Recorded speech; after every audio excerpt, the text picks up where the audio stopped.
And in the Odyssey app at The Fan Rochester, the sports leader, 95.7 FM and AM 950, The Fan Rochester, an Odyssey sports station. It's time to start the show and talk about the sports we saw. Inside jokes and takes from Danger and Battaglia, Bills and the Sabres and the Ambers. Who gave a microphone to these jerks? Welcome to the sports bar, that's where you are. Welcome to the sports bar, that's where you are. Welcome to the sports bar, that's where you are. With Danger and Battaglia.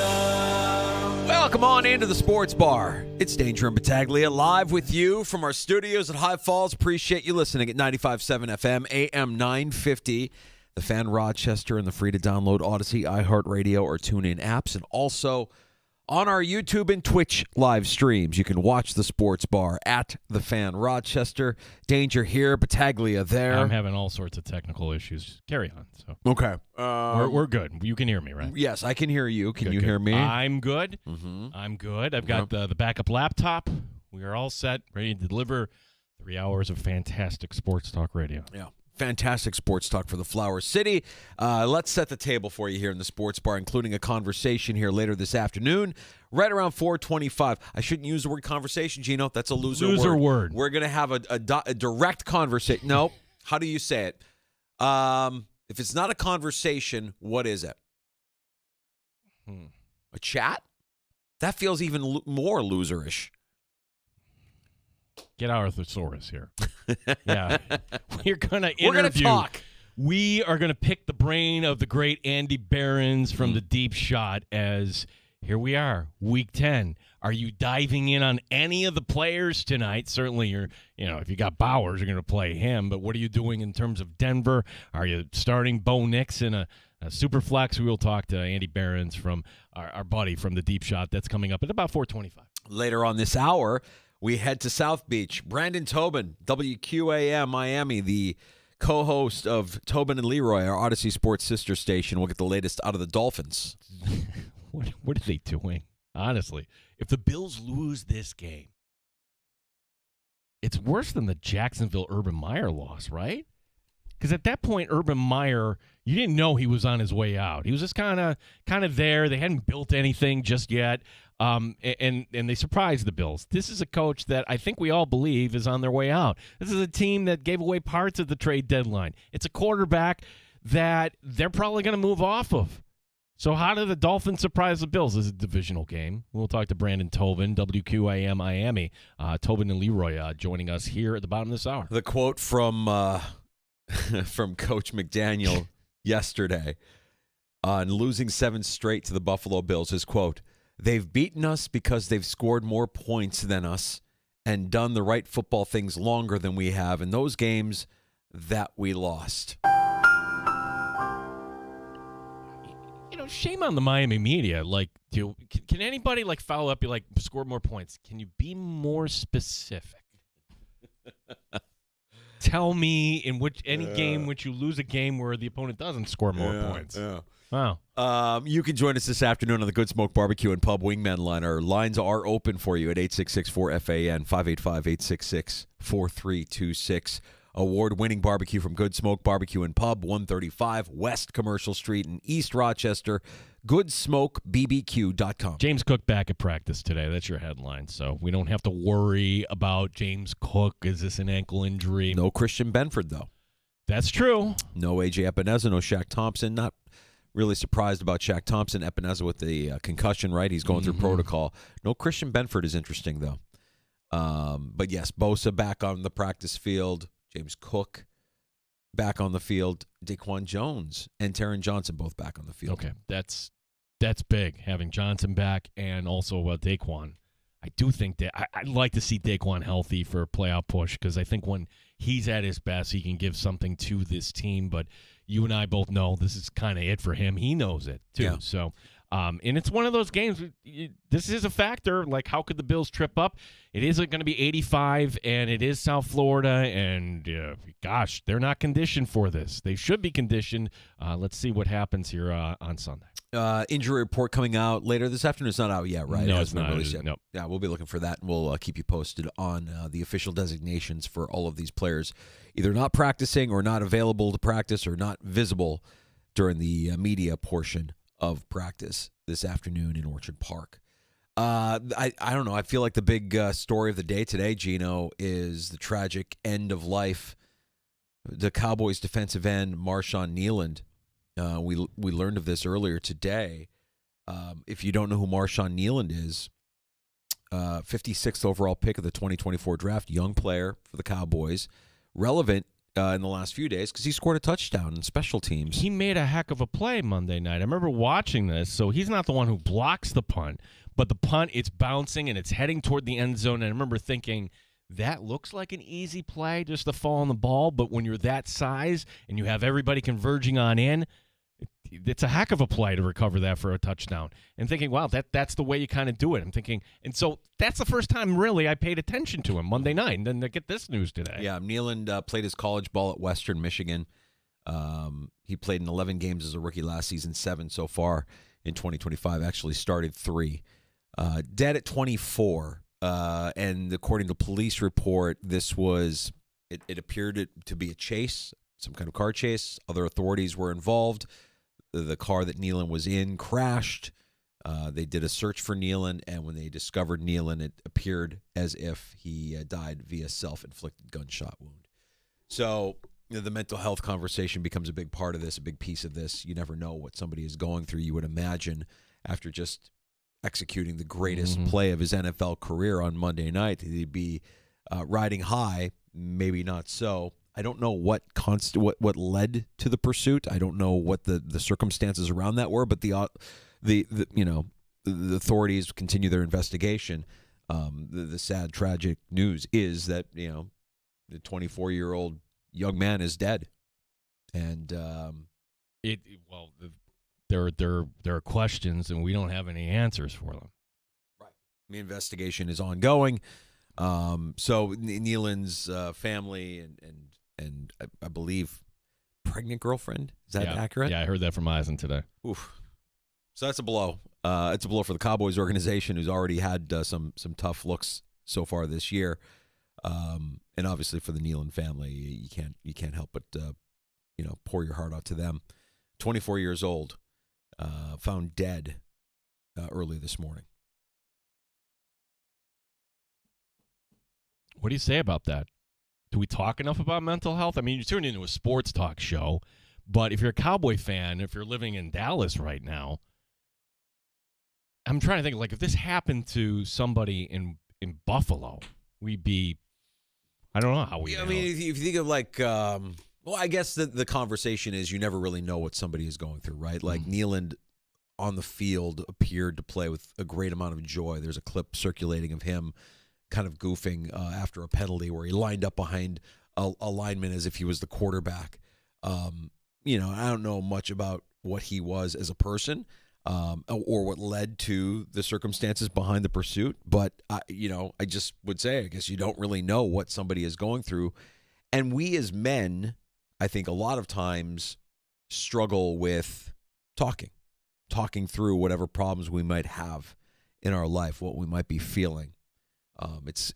We're tough. We're macho. We don't do that enough, at least. So where do you come down on this? Because I learned about this from the agent's statement, and the agent doing what he's supposed to do, and we didn't know the circumstances. But you have and this was a line also from Mark Sanchez, completely different situations. But please respect the privacy of the family at this time, where I think media members, we're not going to be rushing up and ringing the doorbell or anything like that. Like, respect the privacy. What do you think? We're a bunch of animals? Do you think people? I think that's become kind of a cliche, almost to the sense that we should be talking about this. No, like what led up to this? Respect the privacy? No, tell us more. So this doesn't. happen as often. Okay. So, okay, that's interesting, right? Like, we could learn more about what led to this, and then we could prevent that from happening again. Or we could blanket this with respect the privacy, and clearly this is a mental health issue. Well, okay, say this man had mental health issues, and we're not allowed to learn about that. Wouldn't doctors and scientists want to know about that, so we don't you can learn from this situation? Study his brain. Yeah. Or study what, if any, I'm making assumptions here, if he was on medication. Like, something led him to this state of mind. How do you prevent this in the future? Mm-hmm. Yeah, that would be good. But if it is a mental health conversation, Gino, I'll say what I always say to somebody who might be down or somebody who might feel helpless or hopeless.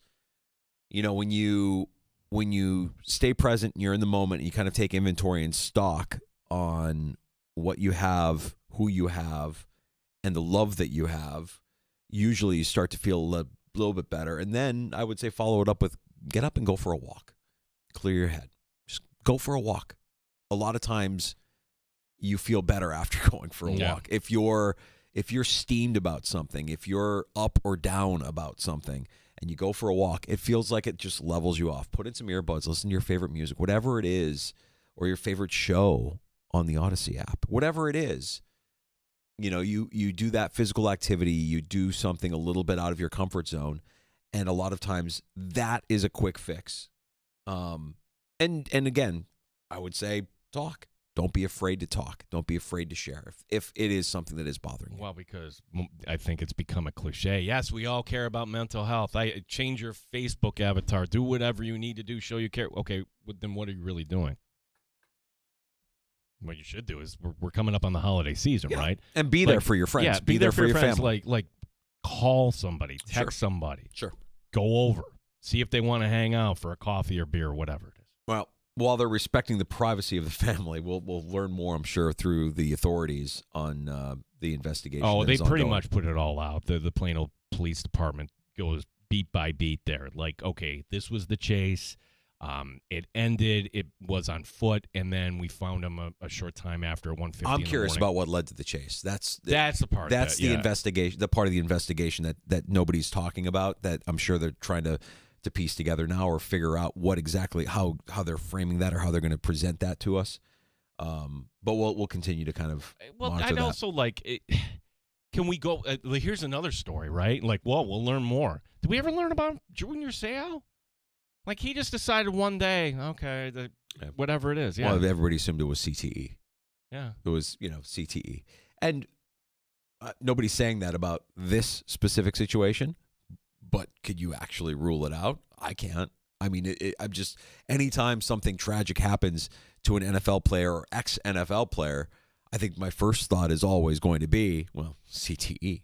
And, as a Bears fan, when Dave Dorison died, I'm like, oh my God, CTE. I mean, these are things that these are players that put themselves at risk every time they go out on the field, and I don't think you can rule that out. Well, this was not an NFL player, but it was somebody who we come to find out had CTE and blamed the sport of football and showed up at the NFL Park Avenue office and exacted revenge. That happened this calendar year too. That's right. Yeah. That part of it is interesting to me. The fact that this is being reported by all of the media outlets, and everybody's having the mental health conversation, and I suppose mental health and CTE maybe are hand in hand, but nobody is saying anything about CTE. They're not talking about it because they don't want to talk about it because it's a very real possibility. Like you and I can talk about it in this context, yeah, but you can't actually report on until you actually know. That's correct. Right. So that's why, don't put up the request for privacy shield. Like, you want to help somebody if this, okay, then tell us the story, what led up to it. Do the autopsy. Was there CTE? Mm-hmm. The NFL, they don't want that. They don't want to talk about that. No. That's right. And so much of the narrative that the NFL puts out there through We kind of know how this works, right? Like they have a stake in ESPN now, so what's ESPN going to do? They're going to stick to the beats. They're not going to speculate anything. Nobody's going to mention the word CTE. It's probably like on a blacklist of things they can't talk about on ESPN. Speaking of ESPN, if we can shift gears here, Gino, and this I find interesting because it was just a couple of weeks ago that we were pointing and laughing at the hypocrisy of ESPN as they were reporting on an NBA gambling scandal, while the ESPN bet bug was begging you to download the app and make some wagers on tonight's action. Well, ESPN bet is about to be no more.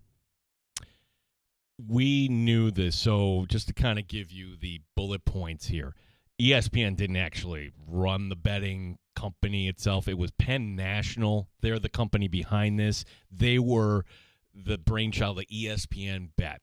And this was Marchand or somebody that's around the first of the year that this came out that, wait a second, whatever they did for projections for ESPN bet, way behind what they thought. Okay, so there's some lessons to be learned here from a business standpoint. One being, don't be the last guy in, okay? ESPN just thought, oh, we'll just slap our name on it and Penn National and people will come and bet.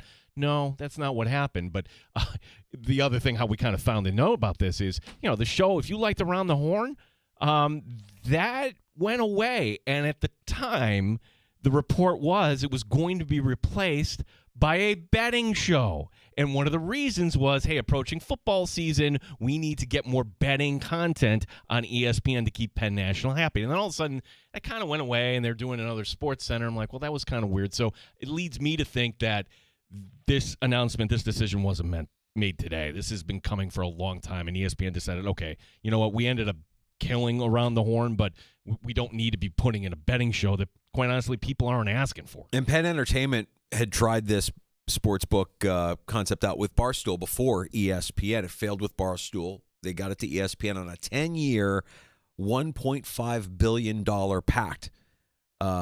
It's going to come to an end here December 1st. Now, if you're worried about ESPN, which I'm sure you're not, don't worry. ESPN will continue to share odds on sports betting. They will launch a deal with DraftKings to make them the official sportsbook and odds provider of ESPN. So you might still see ESPN bet placement on your ESPN programming, but as December 1, you will see that it goes away as ESPN bet is going belly up, and their odds will be mentioned as DraftKings will be the odds provider for ESPN moving forward. I think betting, as you like to say, is a data point, like seeing how the public is kind of reacting, seeing what smart people out in Vegas are reacting. But in marketing, there's only two philosophies here, Danger. It's you're going to grow the market or you're going to steal share. And was ESPN ever going to steal share from DraftKings or FanDuel? If you were locked in, the first one in is going to, if they're getting served. The dangerous thing is grow the market. That's like, hey, here's this app. You don't know you need it, but. And I think that's probably what they were betting on. Yeah. That what ESPN and Penn were betting on was that, all right, DraftKings and FanDuel had an unbelievable advantage in the market because they already had a user base of daily fantasy players ready to go when they flipped the switch and made legalized sports wagering a thing. And so both of those sports books had this built-in audience and users ready to go, ready to activate. If you're ESPN bet and you're late to the game, you might have, more casual sports fans watching ESPN as well. And maybe you're hoping some of those casual sports fans that just watch ESPN for their program you get beat over the head with the message enough. Hey, maybe I'm curious enough to check this out. I think it shows that there's a lot of people out there that are smart enough to know, like, I don't know that sports wagering, I'll do it for fun, but I don't know that I need to be on every bet all the time, every day. ESPN bet, and ESPN was really, really hammering that message home. Well, ESPN hasn't learned this lesson. And granted, here's the disclaimer. We were an affiliate once upon a time, and if you listen to Eisen's show, you hear the music, right? So truthfully, I understand that. Now, what I'm going to say is ESPN, look over time. they've invested in stuff that really isn't their core, right? They had restaurants. They had a magazine. They had every ESPN, everything, just slap their name on it, and they keep making the same mistakes. Like you look at a business example, what Starbucks happened to them years ago. What do we know Starbucks? You go in and get a coffee, maybe a Danish, whatever, and then you leave. That's their core business. But then Starbucks came into music and all this other crap, and that's where people are like, no, pushing back. And then new CEO comes in and like, okay, let's get back to coffee. We're coffee, yeah. We're coffee. And in your ESPN, your sports, and your sports information, and your sports news, and the betting portion of ESPN will now be handled by DraftKings as of December 1. Thought that was an interesting story. And you're right. That's probably like a pretty good case study in launching a product or maybe a little bit more belief in the branding of ESPN than I mean, ESPN and ESPN, Disney, and YouTube TV and everything that's going on, like between these two giant companies who, if they cared about you or me or any of their consumers, would be in a room working this out to get a freaking deal done. But they haven't. And eventually a deal will get done. But now it's still, yeah. So how much pain can you tolerate? And for what it's worth, ESPN, they're going to paint each other as the bad guys, but ESPN is trying to be as opportunistic as they can by sharing that they have a service that you can get all of the things that you're missing on YouTube TV, and it's only $24.99 a month or whatever the number is, right? Get Hulu Plus, get ESPN, join our guys. It's gross. It's gross. They do not care about the consumer at all. If they did, a deal would have been done by now. You know what they're doing? They're having a lot of conversations. I think they're having a lot of conversations. Did you ever go to one of those ESPN grills? I never made it to an ESPN grill. I made to the one in Vegas. It's long gone. It was like inside New York. Yeah. And then I marked time with sports. The one year we went to Disney in August, and the Bills were playing the Browns in a preseason game, and it was Tyrod, and we were ready to go. But we were staying at Caribbean Beach. Right? Yeah. And what happened was it just started thundering and wouldn't let up to the point where, hey, even a 5-minute walk, do I want to risk this? And, we ended up not even making it over there just because the thunder and lightning wouldn't I remember seeing a few of them on Disney properties back in the day when we would go almost annually to Disney. There was one at the Boardwalk. That was the one, yeah. Yeah, the Boardwalk had one. And then they also had the ESPN Wide World of Sports or whatever, their mega sports complex there at Disney that I never really went to, but I always thought, that would be fun to go to if there was a spring training game or something there. Yeah. Do they even still have that? I think that complex still exists. I don't know that it's branded as ESPN's. Yeah. It might just be branded as Disney's, but I think that complex is still there. Like it's I want to say that they use it to host, all kinds of youth athletic events from cheerleading to baseball, etc. Brandon Tobin, we were pushing back to 4:05. Okay. So he was kind enough to text me. So. Very good. Thank you for that heads up, Brandon. Well, we have a second here then, too, and if we're going to talk NFL, I found this interesting here as we get like little bits and stories and nuggets left over from the trade deadline. And yeah, I think you and I were both saying, the Bills didn't make a move, and that's not ideal. And pretty much everybody we've talked to is like, they're kind of disappointed. Like, what are you guys doing? You should have gotten a deal done. But the good news is that New England didn't get a deal done.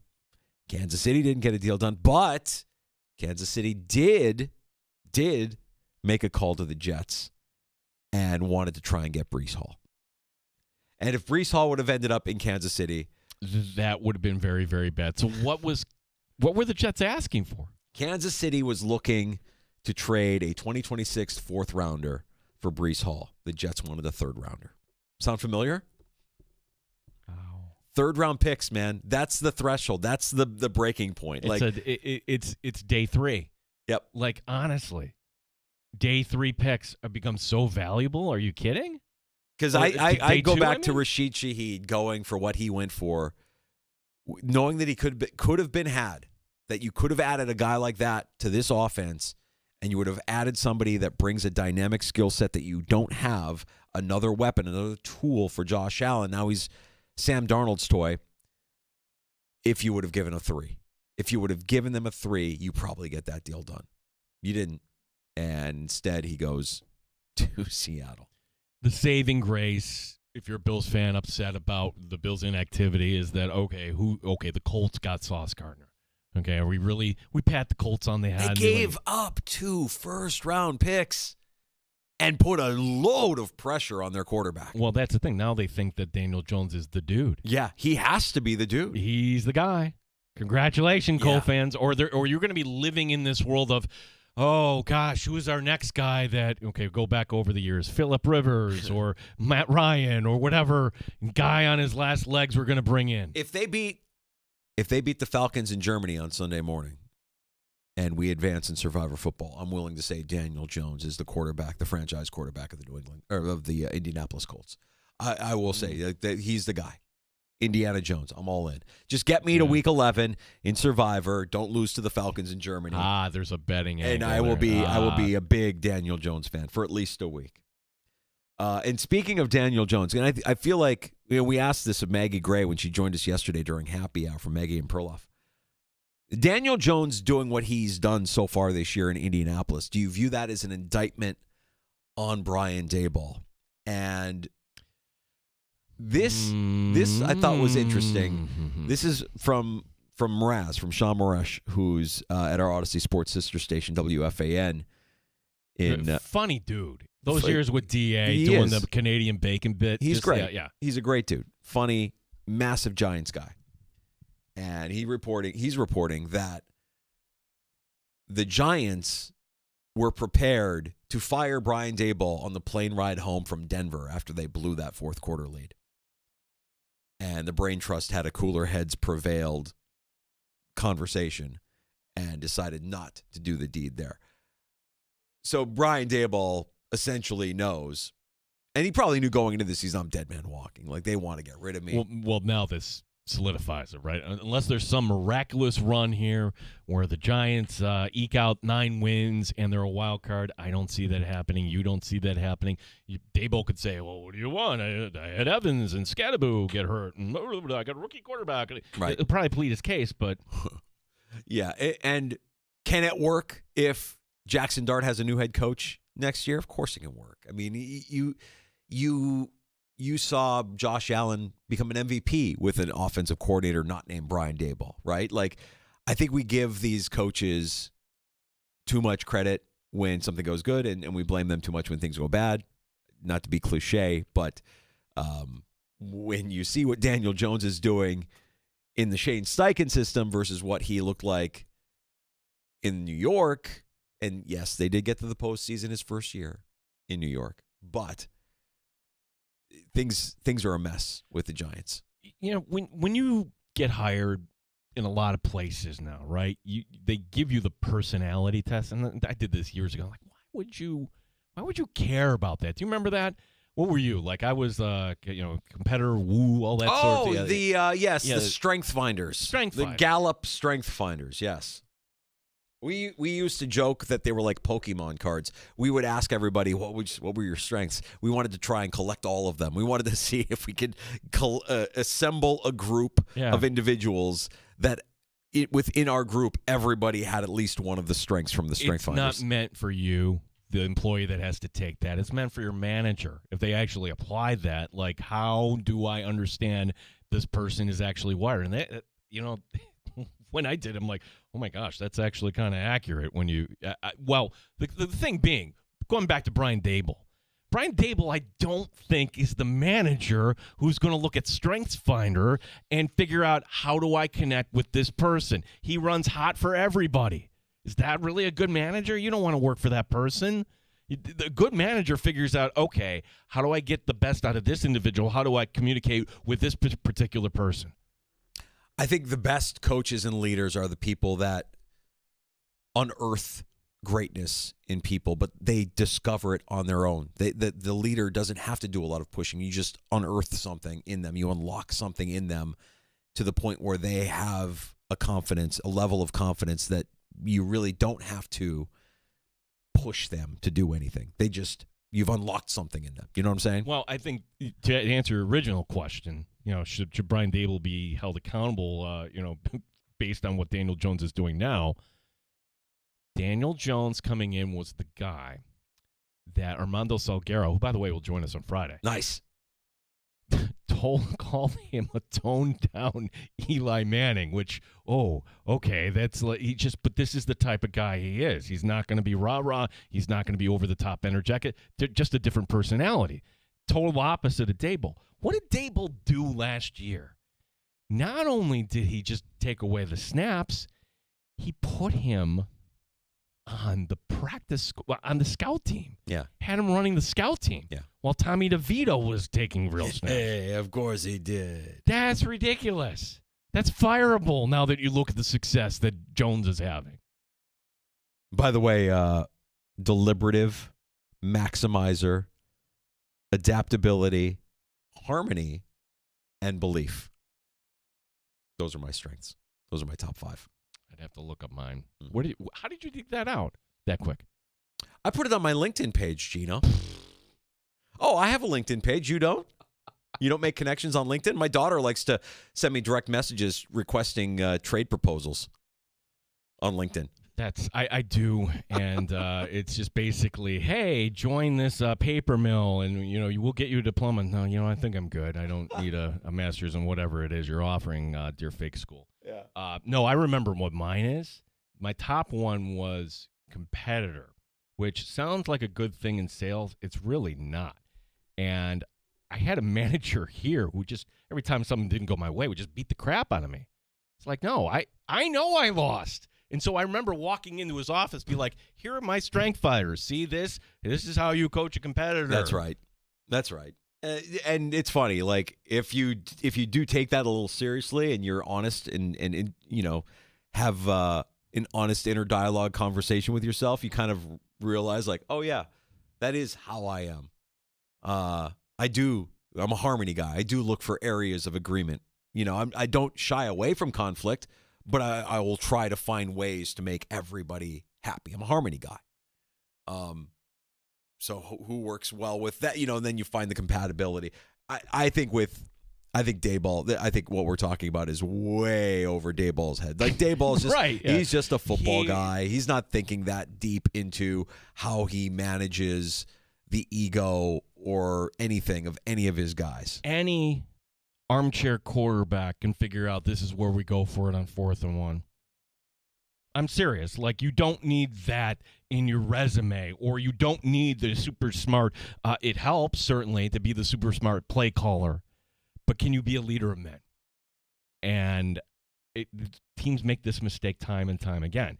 And that's why anybody who comes at Sean McDermott and says, hey, this is somebody, like, he's made mistakes, no doubt about it. But he set this culture, and he has kind of a way of communicating. I think he's more of kind of the presidential, managerial. No question. I'm above all this. Yes, he's not perfect. None of us are. No. None of us are. He is not perfect, but he's pretty damn good. He's pretty good. We make fun, we joke, we laugh. He's McLies, he's McCliches. All he does is give you coach speak. He's pretty good. And if it were to end tomorrow for Sean McDermott, there'd be half of the league knocking on his door saying, hey, come coach our team.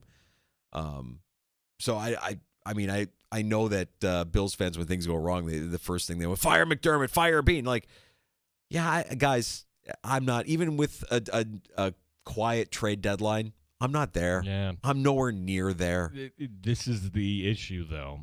And I was trying to, I humble brag. I went on with Binkley last week, right? And I think the issue here in Western New York is we can't enjoy the ride anymore. The Bills will smack around the Dolphins this week. Will anybody be surprised? No, we'll come back Monday, we'll play the music, and we'll just kind of shrug our shoulders. Okay, on to the next one. That's what we expect. That's what we expect. Yeah. You may have you may beat the Buccaneers. And somebody would say, yeah, but when January, okay, like that, it's the January conversation. Right. We can't enjoy anything until we get to January. Yeah. And even when we get to January, we get guys that are calling up saying, I know we advanced the AFC Championship game, but I can't wait till Brady's gone. Yeah. That was a real caller on our show. And then we will ban you from the show. You are banned. You beat the Chiefs, and you came out of the bye and you scored 40 points on an NFL team. I think they're in a good spot. I think they're doing all right. The injuries, I mean, if they are actual injuries, and the actual injuries are the guys that are done for the season, like Hoyt done for the season. We know that's Oliver. God, that sucks. Those are tough.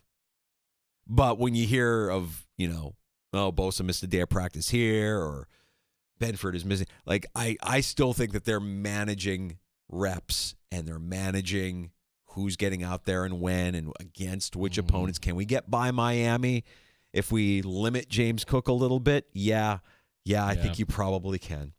All right, we've got to take a break. We'll come back. Brendan Tobin is going to join us just after 4 o'clock. We'll go to South Beach, and we'll get the latest from the Dolphins with the co-host of Tobin and Leroy from WQAM in Miami. We have time for your calls if you want to join us next. 866-4326 is our phone number, 585-866-4FAN. You're listening to The Sports Bar with Danger.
To practice today as we're waiting for the official practice report from the Buffalo Bills. One before it had Christian Benford missing today's practice once again.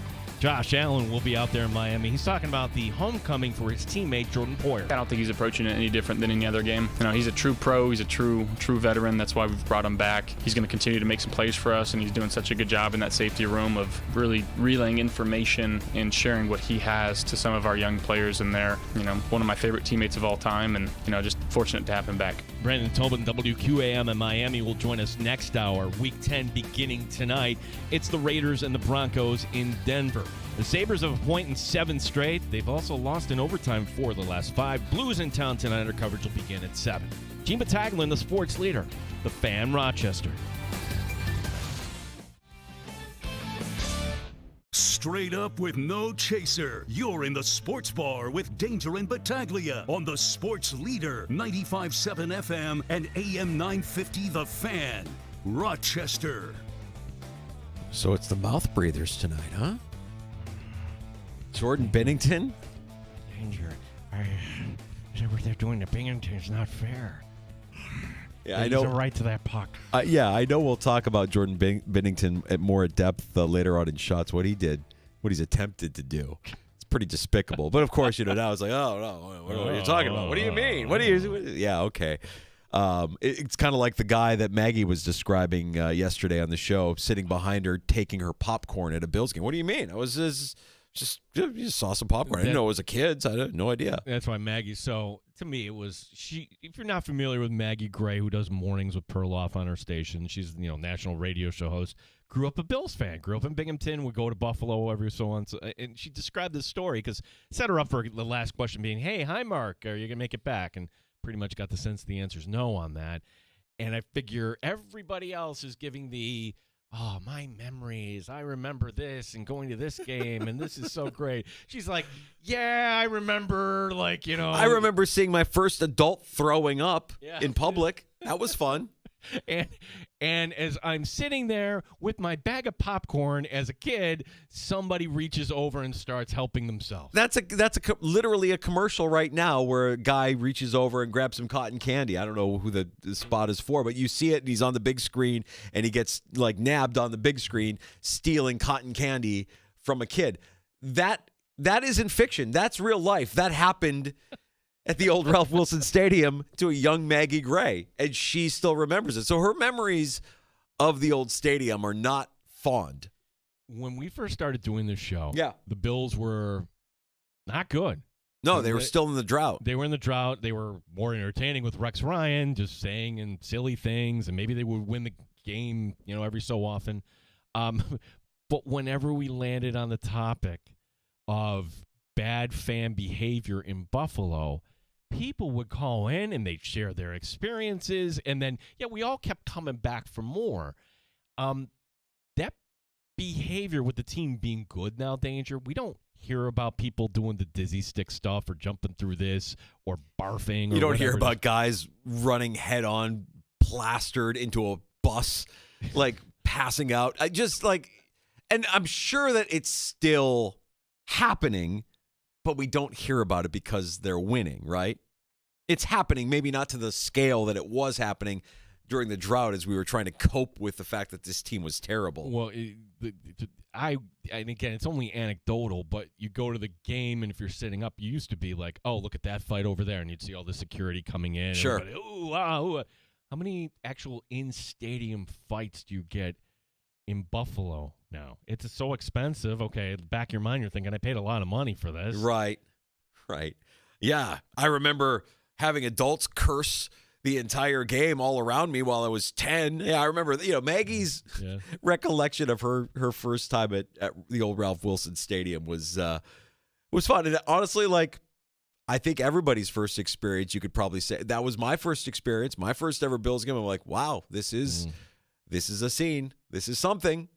Guys punching each other out, blackout drunk, throwing up, doing this, doing that, all kinds of nonsense. But you don't hear about it anymore because, well, for the better part of the last decade, they've been winning football games. Sean McDermott will be the first to tell you, we've won a lot of football games around here. We are taking the show on the road next Thursday and Friday. So a week from today and a week from tomorrow, the Sports Bar live. The Nighthawks already put this out on their social media, so they're going to have players out there. It's the Hazy IPA re-release here at Danger. The Nighthawks Hazy IPA is my go-to at Three Heads. If I want a little bit more kick, a little bit more ABV, kind of juicy, big fan. Mm-hmm. But the Nighthawks Hazy IPA never misses. Not going to complain. Danger and I will be there 3 to 6, and I have it cleared, Danger. Oh. I can stay a little longer. Good. You got a hall pass. Well, I planning. Okay. Executive producer has RBTL tickets that night, so aha. Oh. Yeah. Well, So she's going to a show. yes, and I can. And you can just hang out, drink beers, and watch sports. That's it. All right. So, good. Yes. Now we know that after the show, Gino's hanging out. Not run to any game to call. And I'm fairly certain I'll be clear as well. Usually am. So I'll be able to, we'll be able to hang out afterwards and just chop it up a little bit there at Three Heads. Then, a week from tomorrow, we'll be getting ready for Bills Bucks at Remedy inside of Finger Lakes Gaming and Racetrack. The wonton dish we tried last time? Wonton nachos. Yeah. Wonton nachos, bit of a game changer. Not going to lie. I like nachos. I don't like the nachos with the fake cheese on it that you get, but I'll make a plate of nachos at home. Not that the shredded cheese is not fake. It probably has like wood chips in it. Whoever knows what they're putting in it. But I saw those wonton nachos. I'm like, those look different. Let's try amazing crunch. Great flavor. Let's not forget about the buffalo chicken mac and cheese that they were serving up too. Yeah. As well. Well, what are commercial breaks? They're not that long, right? Well, they're long enough for Danger and I to put on a clinic on how to eat during the commercial break. So, yeah, if you put something in front of me, it takes a lot of restraint for me to wait. And I waited, and when the gate went out, it was like a horse at the Kentucky Derby. Get me right to that buffalo chicken mac and cheese. That was fantastic. The food at Remedy is next level, and it's a great place to watch action. I call it stimulation overload. I mean, you've got all the over 1,100 video gaming machines going off, and you've got the giant screen there to showcase your action. A great place to watch the game on Sunday. Now, this is going to settle something because we might have a life hack here because Dylan, our engineer, not only did he win, not only did he have the discipline to walk away, but he knew exactly what machine he wanted to play. Oh, and he had a won. favorite, yeah. And he had a favorite, and he won. Yeah. So he's going to be out there. I mean, if he wins again, he's good luck. Is he good luck, or do we tell people about that particular machine? No, I think he's good luck. I think this is Ocean's 13 or something. We just keep Dylan around. Dylan Ocean, not Danny Ocean. Dylan Ocean. Yeah, we keep Dylan around just in case we want to heist. No, we keep Dylan around because he's good luck. He's a good luck charm. So that's next Thursday. Next Friday, the Sports Bar live. Three Heads on Thursday. Remedy inside of Finger Lakes Gaming and Racetrack on Friday. We can share a cold one and maybe a win or two.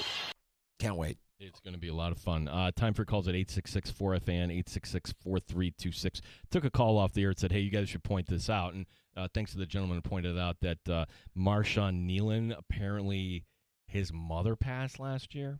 So I don't know with it, but, we're trying to figure out and piece together what happened here to this young Dallas Cowboy. Yeah, it's a tragic story. We'll dive into it a little bit more here through the course of the afternoon as the investigation is ongoing. They have released some information from the death of Nealon, and we'll keep you posted. We'll continue to keep you updated as we find out more information. Yeah. We have Brandon Tobin coming up for Monday. What do we want to get out of him? Like, what week do they fire Mike McDaniel? Mike McDaniel just feels so lost up at the podium every time he's talking now. Yeah, it's a far cry from what he was when he first got there. I just wonder if he's well. I wonder if Mike McDaniel is well. I really do. I don't. The downward spiral, this cycle that he is on, it is ugly. If you don't believe me, go back to his first year. Go back to his introductory press conference. Go back to any of his press conferences from his first year as the head coach of the Miami Dolphins. And now go to a press conference now. It's like he's had his life and his soul sucked from him. Or you gotta be careful how I phrase this. He sounds like a guy who's high. Sure. His thoughts don't connect. They don't come out in a timely fashion. Again, like he's been on the couch smoking. He's Brad Pitt's character in True Romance. Remember that? Yeah. That scene? Yeah, can you get some toilet paper while you're up? His quote from yesterday's press conference on losing 7 straight games to the Buffalo Bills. They've beaten us because they've scored more points than us and done the right football things longer than we have in those games we lost. Great answer, Coach. Are you okay? Let's kind of put that to the side because if the Bills make it 8 straight, that's a potential take of the year. Like, why are the Bills? Well, they've scored more points than us. That's great. Great answer. Brendan Toman, WQAM in Miami, our Odyssey Sports sister station. Stopping by the Sports Bar next. We'll get the latest out of Miami with Brendan here in the Sports Bar. You're listening to the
WBEE HD2 and W239BF Rochester. The sports leader. 95.7 FM and AM 950. The Fan, Rochester.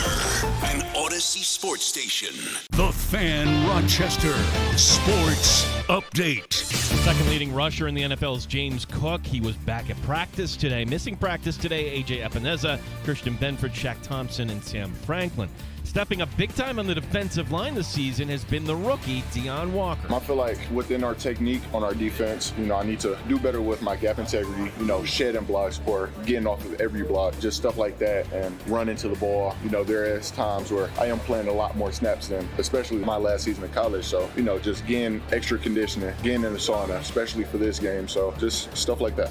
Brandon Tobin, WQAM in Miami, joins us next. Our coverage Sunday will begin at 10 a.m. Week 10 begins tonight. It's the Raiders and the Broncos in Denver. Sabres tonight taking on the Blues. Our coverage will begin at 7. Gene Battaglin, the sports leader, 95.7 FM and AM 950, The Fan, Rochester. It's time to start the show and talk about the sports we saw. Inside jokes and takes from Danger and Battaglia. Bills and the Sabres and the Amherst. Who gave a microphone to these jerks? Welcome to the sports bar, that's where you are. Welcome to the sports bar, that's where you are. Welcome to the sports bar, that's where you are. With Danger and Battaglia. Back in the sports bar. We appreciate you checking in at 95.7 FM, AM 950, The Fan, Rochester, and the Odyssey, iHeartRadio, or TuneIn apps. You can always get us on your smart device when you ask it to play 95.7 The Fan. You can even watch the sports bar on our video stream, up and rolling on our YouTube channel and on Twitch at The Fan Rochester. And that's a good place to go back if you miss any part of the show you may have missed, along with the Odyssey app with our Rewind feature. We're going to talk to Andy Behrens, the Deep Shot, some Week 10 fantasy football talk coming up later on this hour, and we're working to get Brendan Tobin from WQAM in Miami on with us here to learn the latest out of Miami, a Miami team that recently fired their general manager, a Miami team who, his head coach is certainly on thin ice as well, and a Miami team who really, what's the future of Tua Tagovailoa? All things we want to find out when we get Brendan on with us here shortly. Yeah, no doubt. Time for your calls on the other end of it at 866-4FAN, 866-4326. Are you watching Thursday Night Football or are you watching the NFL tonight? The NFL Wait, am I watching the S word or am I watching Thursday Night Football? Is that what you're asking? Yeah. I will start with the S word. And if I have a negative experience early on, I will very quickly pivot to the NFL. But I'll give it the benefit of the doubt tonight. I'll start with the S word, and I have no problem switching over to Prime to watch tonight's Thursday night game in Denver with the Raiders coming in. Another divisional matchup that we're, of course, paying close attention to and talking about all week as the Bills travel down to Miami. That's where we're headed now.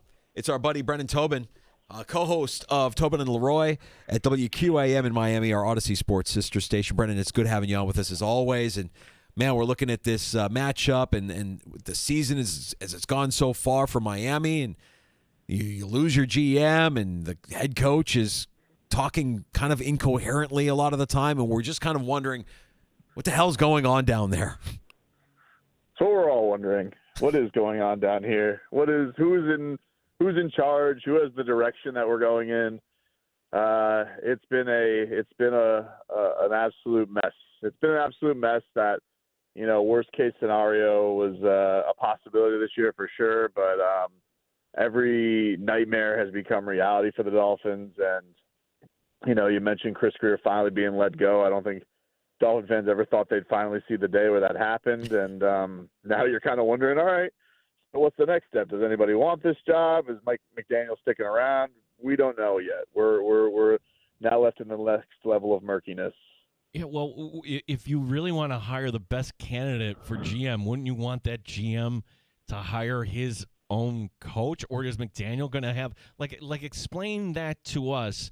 Why that Mike McDaniel is still on, other than, all right, maybe this is sign of a kind of a secret soft tank here. Let's, inevitably he's going to lose his job at the end of the year.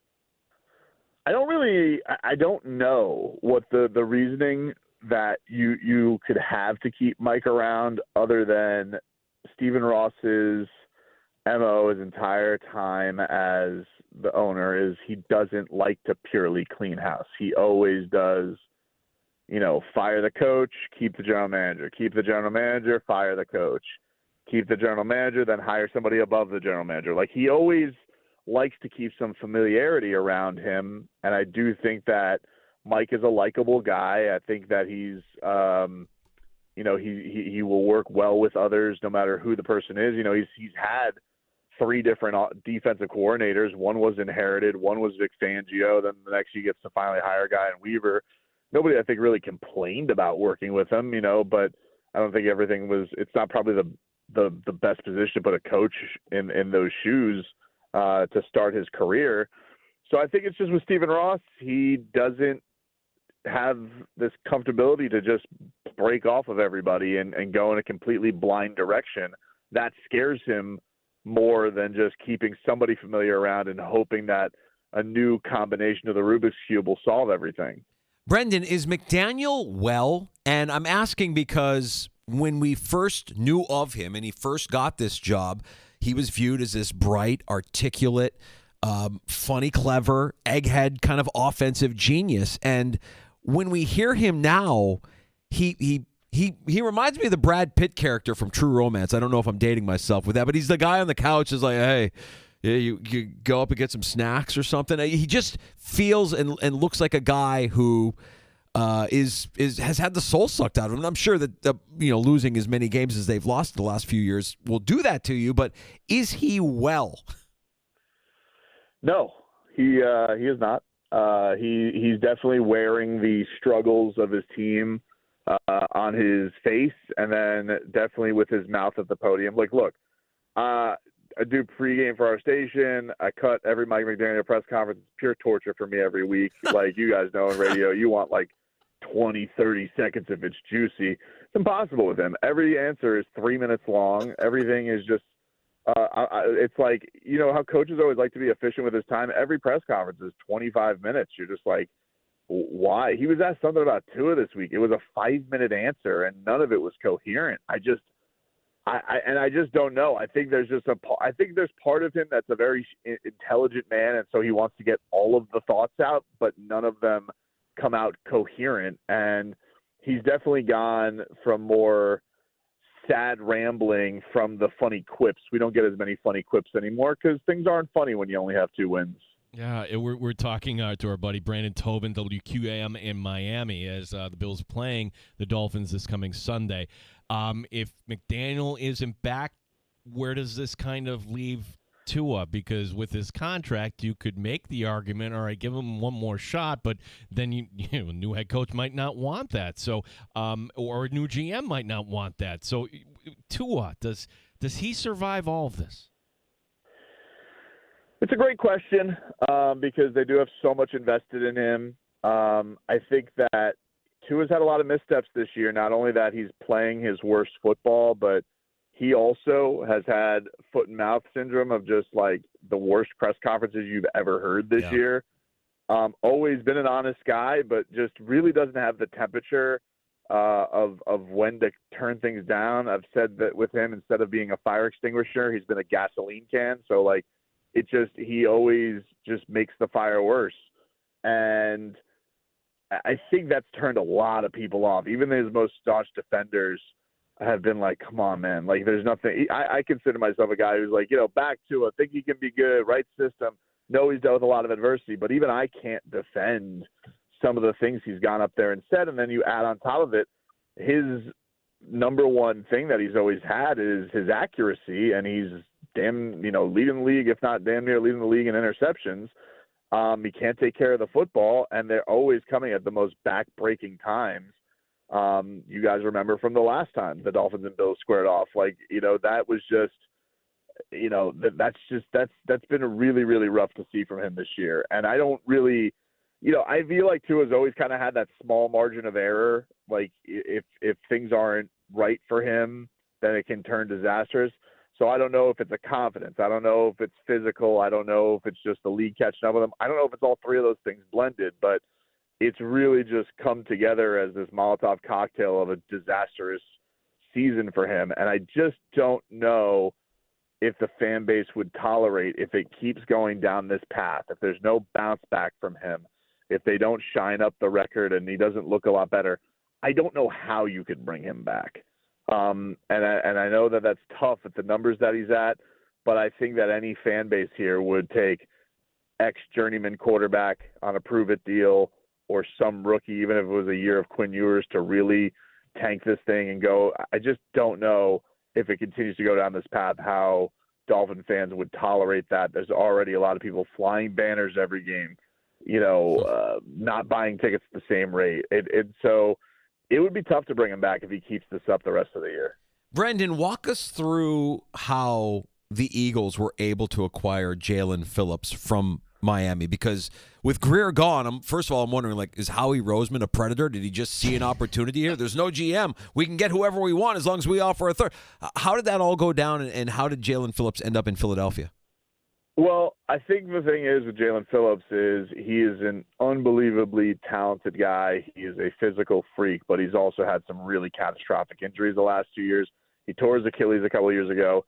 He beat science, comes back at the start of last year, and then your friend up there, Jordan Poyer, friendly fire, hits his own teammate at the knee and takes him out for the rest of that year. So he basically missed 2 straight years with injuries. He's going into his 5th-year option this year, and he's been around the quarterback. He hasn't quite had the impact. There was one game against the Chargers this year where he really could have had a big hit on Justin Herbert, couldn't bring him down. And so I think the Dolphins are just kind of at this place where, are we really going to extend this guy? I don't think so. And so that's why they felt the need to move on from him. Now, they did take on the brunt of his contract this year to shine up and get the pick up to a 3rd rounder. But Vic Fangio loved him when he was down here. He's an all A-plus character guy. You want to talk about just a pillar of the community. So any team would love to have him on there. I still remember him and your boy Greg Rousseau on the Canes, the way those guys would wreck shop. They were so intimidating, but it was just kind of an unfortunate economics of the team right now. They don't have the resources to really pay a guy with his injury history and whatever he's going to be asking for in the open market. So that's why it became available. I thought for Buffalo, Rasul Douglas had a really nice half season. That was a couple years ago. They picked him up at the trade deadline from Green Bay, but then kind of ran its course, and he was out there for a long time. Now in Miami, seeing reports that he's not healthy. Maybe he doesn't play in this game. So Douglas or whoever is going to be at that corner, is that something the Bills might be able to take advantage of? Yeah, I think, the secondary coming into the season, they got Rasul Douglas very, very late into it. I think he was signed maybe the week of right before the season started, with them kind of flirting with each other all off season. And he immediately became basically their best cornerback, and he's had a lot of impact plays for them. So if he's not good to go, it's already going to take a big chunk out of an already depleted part of the team. Storm Duck's been hurt this year. He was their 3rd cornerback. And then, with all the injuries they had with Artie Burns going down, Kader Kohu going down, he was vaulted to being a number 1 guy. Then he got hurt.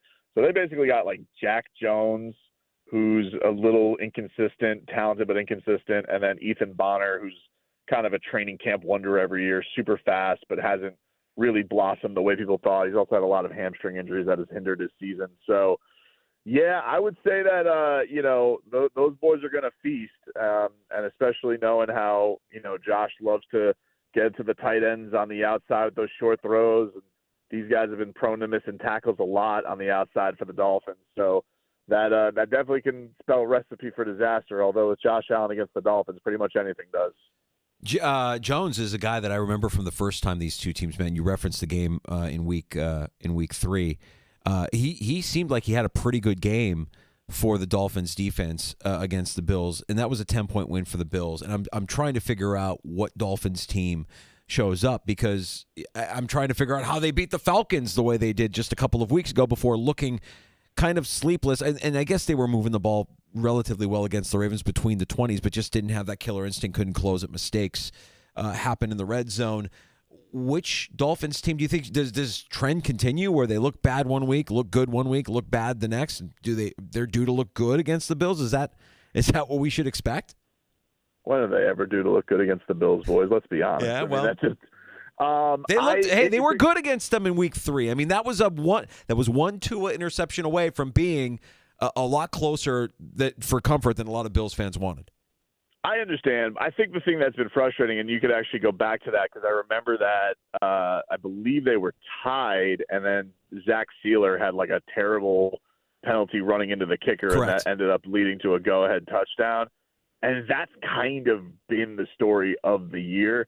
There's been some butt kickings they've taken, like, the Colts, which I guess doesn't look as embarrassing now, seeing how good Indy's season has been. But, it's just been whenever they've had the opportunity to take control of a game, they will have some kind of error, whether that be a turnover, whether that be a back-breaking penalty. The Dolphins just can't get out of their own way. Outside of the Falcons game that you referenced, even the Jets game, they won that by the skin of their teeth. They won that game super close. So we've really only seen one performance from them this year that was like, oh, man, that was a great team effort all around, and they played good football. That was the Falcons win against perhaps a washed Kirk Cousins. But I just don't have the faith the Dolphins can play a full game, certainly against a team that's had their number, without a back-breaking penalty or turnover or somewhere along the way, making some kind of error. And these guys just, I don't know, the Bills just always seem to have an ability to get into his head, and they, with your guys pinning their ears back against this depleted O-line. I mean, other than Patrick Paul on the line, everybody else is pretty much a question mark. It's a bunch of backups and rookies who haven't played very well. So the Dolphins are going to need, I think, if they have a shot, they're going to need Josh Allen to help them do that, and he just doesn't do that against them. Like, they're going to need one of those, year 2 Josh Allen time bomb games if they were to actually have a shot. And that just hasn't been the case. The Dolphins have been able to out-mistake every team they've taken on. Brian, last one, it's a little offbeat, but you brought up the Canes, right? Give us kind of like the power rankings of South Florida sports right now. Like, what are people most interested in? Like in Los Angeles, it's clearly the Lakers and then the Dodgers, in my opinion. The Dodgers are winning here, but like, how are the Canes second? Are they first? Are the Marlins last? Where are your Panthers on this list, Brendan? I would say right now the Dolphins disaster is like the number one topic. Then I would say the Heat, because the season has just started. People are kind of pumped about how the team is looking. I would say the Panthers right now would be after that, just because, they're struggling a little bit, but they're still the champs. You respect them. But they have big injuries with Barkov being out and Kachuk being out. So you're kind of wondering, like, is the three-peat really a possibility right now? The Canes probably were above the Panthers as they started things up, but that's another one. It's just kind of like same old Canes. You get these impressive signature wins to start the season. You beat any Canes fan would have started the season. You tell me you beat Notre Dame, Florida State, your 3 most hated rivals in program history. You're like, come on, this year's going to be gravy, and they still somehow are able to blow it with some rando ACC losses, and that's what their existence in the Atlantic Coast Conference has been. So once they kind of the Canes, I would say, are kind of like the most bandwagon team in town. Like, once they don't really have a shot, people tend to be like, all right, that's cool, we'll catch you next year. Whereas everybody else, people will kind of be in the foxhole a little bit more with them. It's a lot more fleeting with the Canes recently. The Panthers have got their diehards, no doubt. The Heat, that's just kind of been engraved from D. Wade. Everybody's wondering. I think a lot of people were a little checked out on this year, and they were kind of digging the way that the season has started. That's been an interesting one. The Dolphins are the heritage team. Everybody cares about are they ever going to get back on track? But it's like the Dolphins, you could talk about the good, you could talk about the bad. People always want to talk about them. It's just, but unfortunately been, a quarter century of just ineptitude. Carson Beck, worthy of a first-round pick in the draft come April? Man, if you would have asked me that 4 weeks in, I would have said, yeah, he looks like Cam Ward 2.0. But he has been. I will say the Georgia fans are laughing a little bit at the Canes fan because we're like, we told you. the critical interceptions, and then he's just got a little bit of a lack of accountability to him that I don't dig. Like Cam Ward, whatever Titans fans are thinking about Cam Ward, you even saw that one of their guys got traded and said, hey, Cam Ward's going to be relieved. Cam Ward never made an excuse ever and never will. He's just an A-plus guy, even with his defense being terrible last year. And you're just like, yeah, I would love to have my franchise behind that guy. I just don't know if Carson Beck's got like that to him. I would say, this is a team that's behind Ruben Bain and the way that he goes. Even Malachi Toney, the freshman, and the way that he plays and the attitude he plays with, and Mark Fletcher, those guys are more the heartbeat of the team than I would say Carson Beck is. Brandon, tell our audience about your show, what time we can catch you inside the Odyssey app. Yeah, you guys catch me every single weekday, 10 a.m. to 2 p.m. with my guy Leroy Horde. We have fun. We talk all things Miami sports and shenanigans. You guys talk about this weirdo Tom Brady cloning his dog. That's definitely him trying to re-age himself, right? Like he's coming back for another run. What a weirdo. He's just a psycho. Right? How many thousands and thousands of dogs are available for adoption at a shelter, and this guy's cloning his dog? Weirdo. Telling you, dude, this is definitely a ploy for him to come back to win more Super Bowls. I can't put my finger on it yet. He's got some like Frankenstein doctor in the basement somewhere working on it. I'm telling you. Brendan, appreciate the time, man. Enjoy the rest of your week. See you guys. You got it. There's Brendan Tobin, WQAM in Miami, the Tobin and Leroy show in the Odyssey app. Got Andy Barron's on deck here. That's right. Let's talk some fantasy football. Week 10 gets underway tonight in Denver with the Raiders visiting the Broncos. Andy will set your lineup for you and get you a winner in Week 10 next on The Fan.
Sam Franklin. Josh Allen on the homecoming for his teammate, Jordan Poyer. I don't think he's approaching it any different than any other game. He's a true pro. He's a true veteran. That's why we've brought him back. He's going to continue to make some plays for us, and he's doing such a good job in that safety room of really relaying information and sharing what he has to some of our young players in there.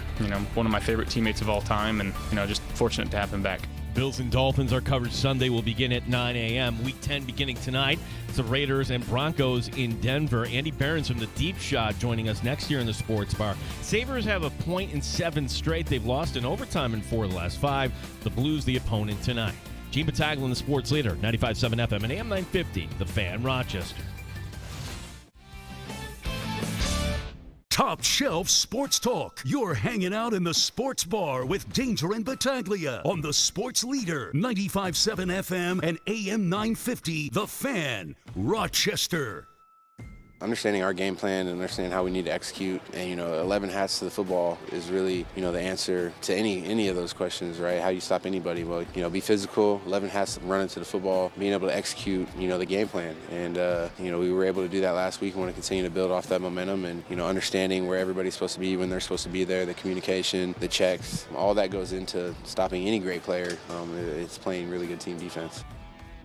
Bill safety Jordan Poyer going back to Miami. Now, he wasn't active week 3 when the Bills beat Miami by double digits, but he will be a factor, you would imagine, here coming up this Sunday. He'll play, see, that's the thing. Like, if Miami can do something they've done against the Bills, maybe they can run the ball a little bit. Good question here for Andy Behrens, the deep shot.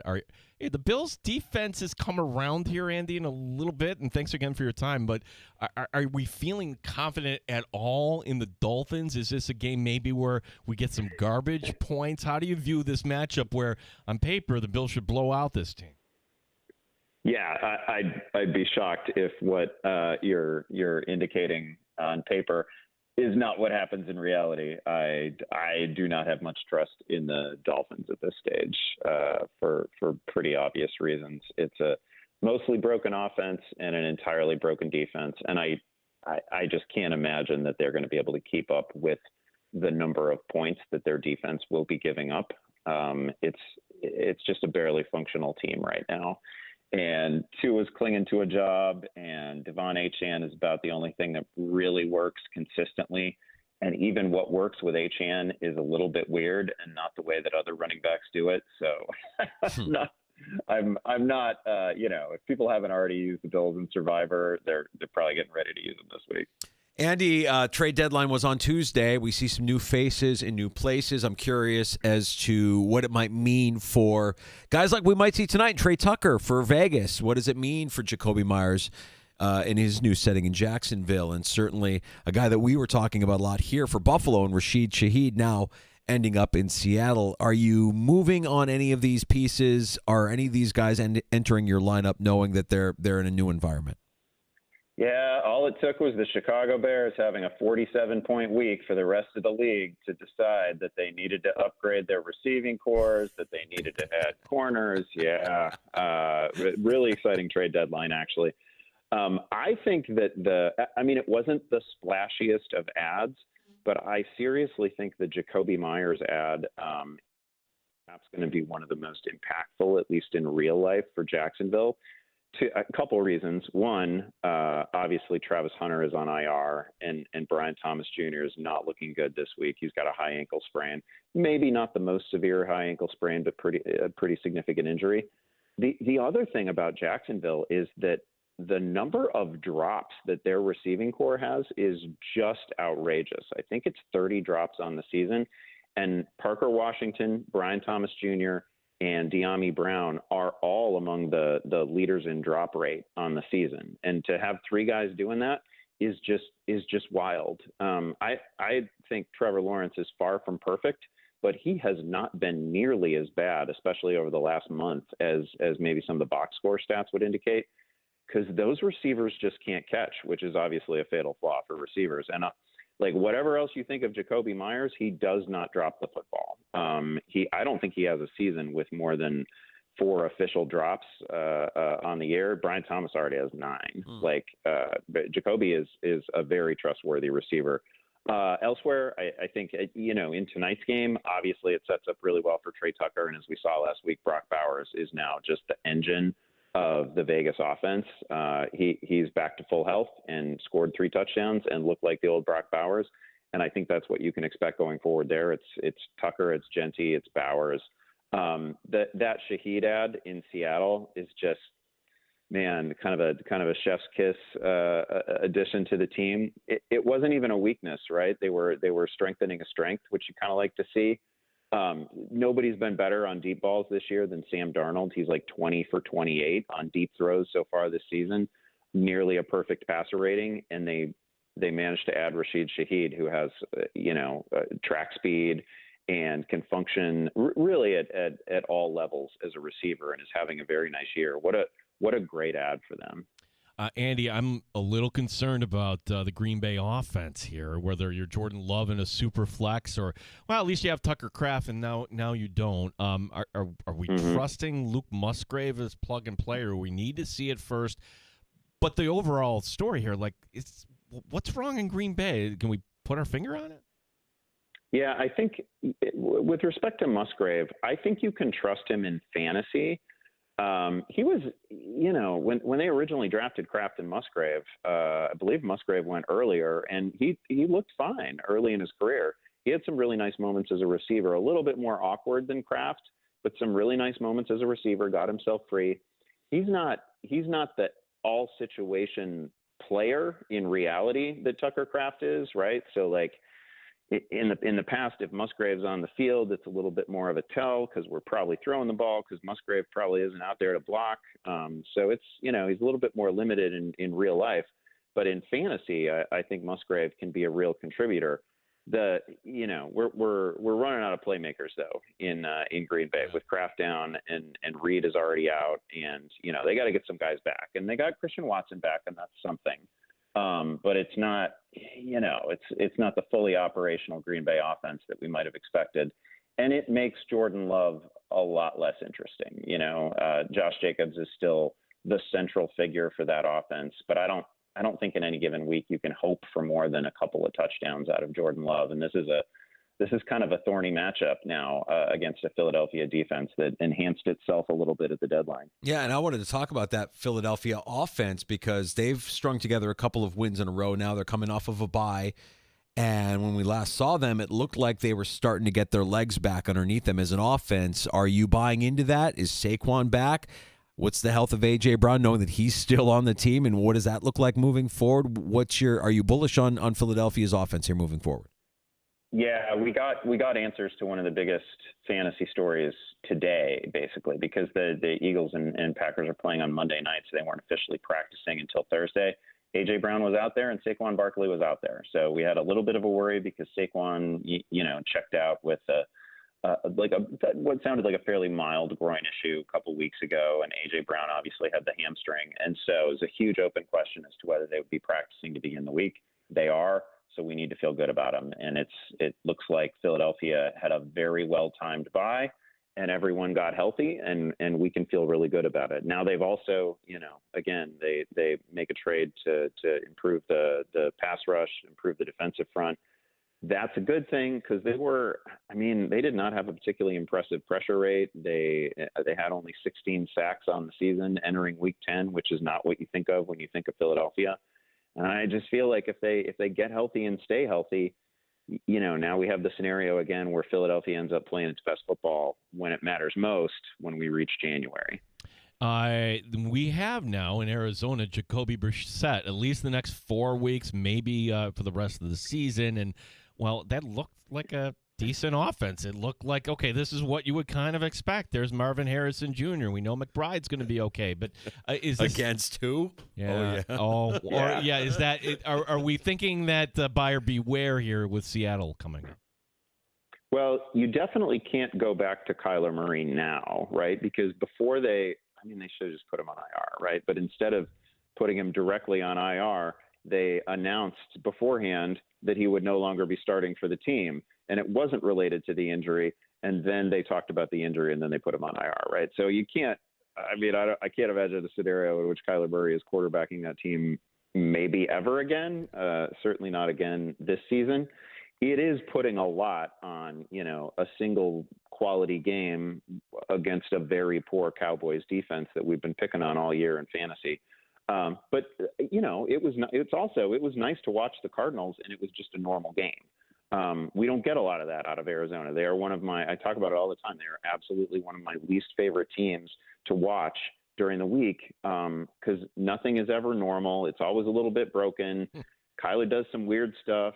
He probably can't see over his offensive line. It's just a strange team to watch. And there's a point in every game where Arizona is up by 10 points, and you're like, oh, they're going to lose this thing. I don't know how they lose it, but they definitely lose this thing. So it was nice to see them just sort of play a normal game. That said, I don't think they can hang with Seattle. Seattle's great. Seattle, in my mind, especially after maybe I'm putting too much on the addition of Shaheed, but man, that defense has been so good against both the run and the pass. They're stopping everything. Sam Darnold has been as close to perfect as Sam Darnold can be. We know they have a vicious run game, and now they have, and they're getting not just an all-pro level performance, but an offensive player of the year level performance out of Jackson Smith and Jigba. And now they add a really good receiver to that mix. So I don't think there's very many teams in the NFC right now that can hang with Seattle, and I certainly don't think Arizona is one of them. Andy, I want to take a second to just bask in a moment. Right. It was a high-scoring affair. The Bears end up winning in Cincinnati, and again, we don't have to apologize for picking on the worst defense in the NFL. My fantasy question for you is, based on the revelation that is Kyle Monangai, could you, if you were an owner who had DeAndre Swift and picked up Monangai as a handcuff, could you, this week against the Giants, feel comfortable starting both? I think that's a great question, because for all the you're seeing a lot of people. We have a lot of recency bias in fantasy generally, and you saw a lot of people talking about how Kyle Monangai has done to DeAndre Swift what Rico Dowdle did in Carolina. These are things DeAndre Swift can't do. DeAndre Swift was already responsible for some of the signature moments of the Bears season in a good way, right? He's been very good. And the idea that DeAndre Swift could not have had the game that Kyle Monangai just had against a terrible defense, that's not accurate. He's been very good this season. So the Bears now have two seemingly healthy, they're both practicing, seemingly healthy, very good running backs. And I do think it becomes a tandem. I think it probably looks like the New Orleans game a couple weeks ago, right, where Monangai saw enough workload to really matter for fantasy under any circumstances. And I also think that Ben Johnson, if you give him the choice, if you present him with an opponent that he can just run all over, that he's content to do that. And I don't even think that's a knock necessarily on Caleb Williams. I just think, it's what they did against New Orleans. They got up and then they just ran the heck out of the ball with those two, 35 times, 200 plus rushing yards. And you can do that against the Giants. The Giants are a very lopsided defense. They have had some success against the pass, and they have been brutal against the run. They give up 5.5 yards per carry. They are among the most generous defenses to opposing running backs all year in fantasy. I think the Bears are going to try to run it 40 times, 35 times, and I think they're going to have a lot of success doing it. And yes, I think they are both going to finish inside the top 24-ish among all running backs. The Bengals aren't a team we can pick on, unfortunately. They're on the bye. But here's my question, Andy, because, yes, we can all acknowledge, boy, that defense is terrible. But is it historically bad? In other words, I look at the schedule ahead and I see, okay, there's the Steelers on November 16th, and if we have extra roster spots, is there anything to be said for maybe planning ahead? Okay, maybe Aaron Rodgers available, maybe I'll get him for my Superflex next week, and it's the Patriots after that. I mean, where are we at with this Bengals defense? Because my eyes are going to light up until they prove me otherwise. No, it's a great point, and I think it's something we need to think about in fantasy because they're terrible already. They are giving up 6.4 yards per play, which is crazy. 6 yards per play is a number that we just don't see very often, and they're giving up almost 6.5. They've already, fantasy production against at the tight end position against defenses is kind of a funky thing. and it doesn't always mean anything. But they have already given up 12 touchdowns to opposing tight ends in 9 games, which is I mean, you just don't see it. Like, they're going to give up 20 touchdowns to tight ends. That's wild. That's, obviously Colston Loveland got them. Every tight end gets them. So I do think we need to start looking at the schedule against the Bengals. It's, they still got both Ravens games coming up. The Bills have a date with the Bengals ahead of us. They got the Patriots. They got a bunch of really good offenses on the schedule rest of season. I do think they are probably going to end up historically bad or historically generous. I think that's probably the direction we're headed.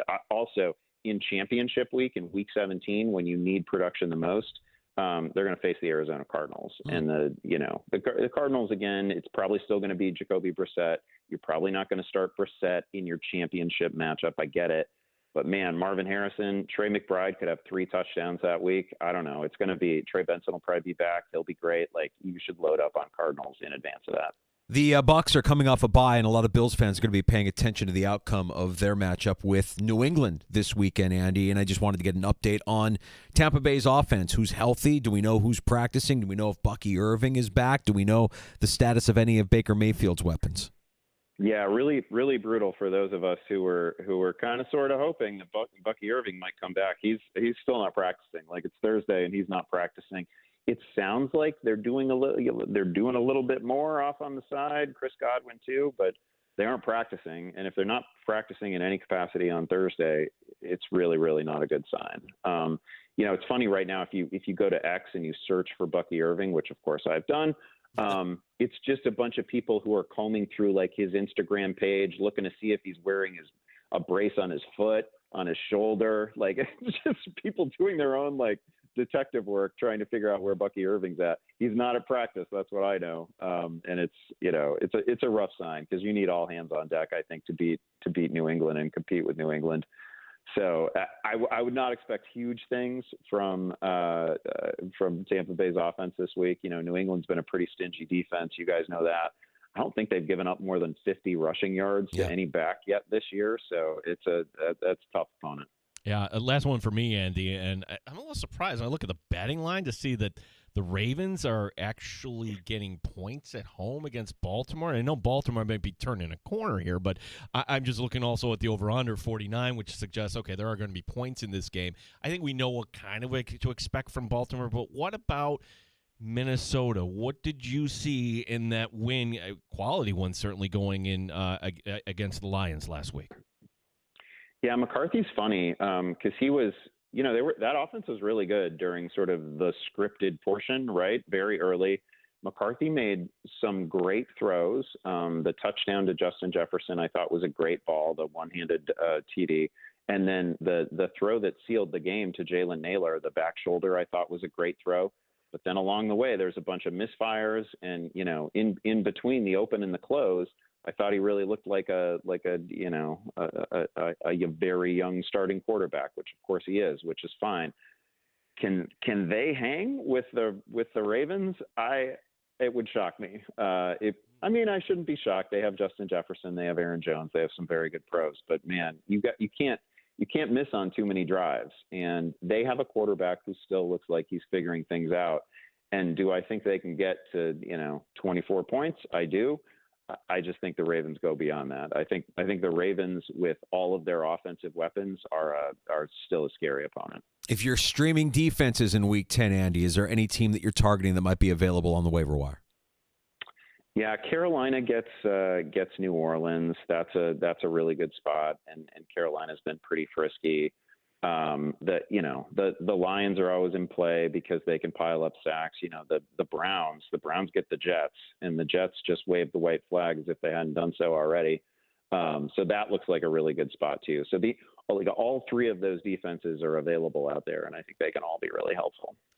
Andy, tell everybody about the deep shot here as we want to learn more leading up to kickoff. Yeah, it's a new venture. Me and Dalton Del Don doing all the things that we did for years at Yahoo, the things that we loved the most. I've got waiver wire recommendations up there right now. We got our ranks up there. Dalton's got DFS recommendations. He's got sits and start coming.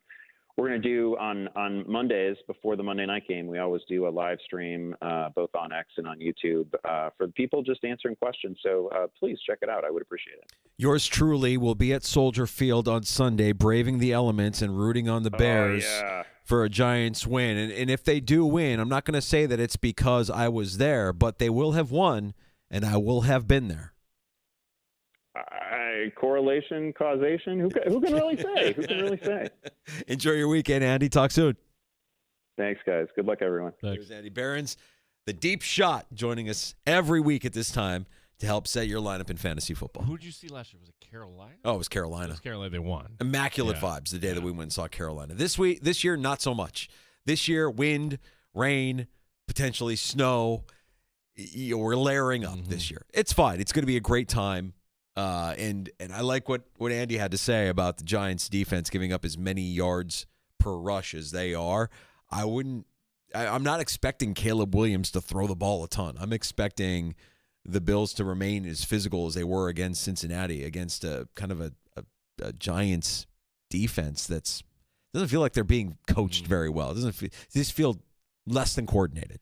Are you staying in the city or are you staying near the airport? Staying in the city. Okay, nice. Train from the airport into the city, downtown, and just going to live it up for a couple days in the Windy City, take in the game, and come back Tuesday. So no, I won't be here Monday. Oh, we are blessed with Terrible Take Timmy will be here. Yep. Terrible Take Timmy on Monday. And then Veterans Day, technically a company holiday. I'm ready to get back at it on Tuesday. No, I mean, like that always kind of rubs me the wrong way. Like, veterans should have off on Veterans Day. Like, yeah, you and I should work. That's right. Yeah. So we'll get after it next week. Appreciate Andy giving us his time as he does every week at this time to help set your lineup, get you a win in fantasy football. We have happy hour next. And I would love to tell you that the lead story today is a happy one. It is not. It's kind of a tragic one. We'll go to Dallas and we'll share what we know on the passing of a young NFL star. And we'll also bid adieu to ESPN Bet. Was the final straw like, here we are, we have this major poker scandal involving the NBA and the federal bet ESPN across the scroll. That's right. We like the Knicks tonight plus the 3. Like, what are we doing? A little bit of a conflict of interest there. 585-8664-FAN if you want to pull up a stool and join us for happy hour. 866-4326. More next on The Fan.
97 FM and AM 950 The Fan, Rochester, an Odyssey sports station.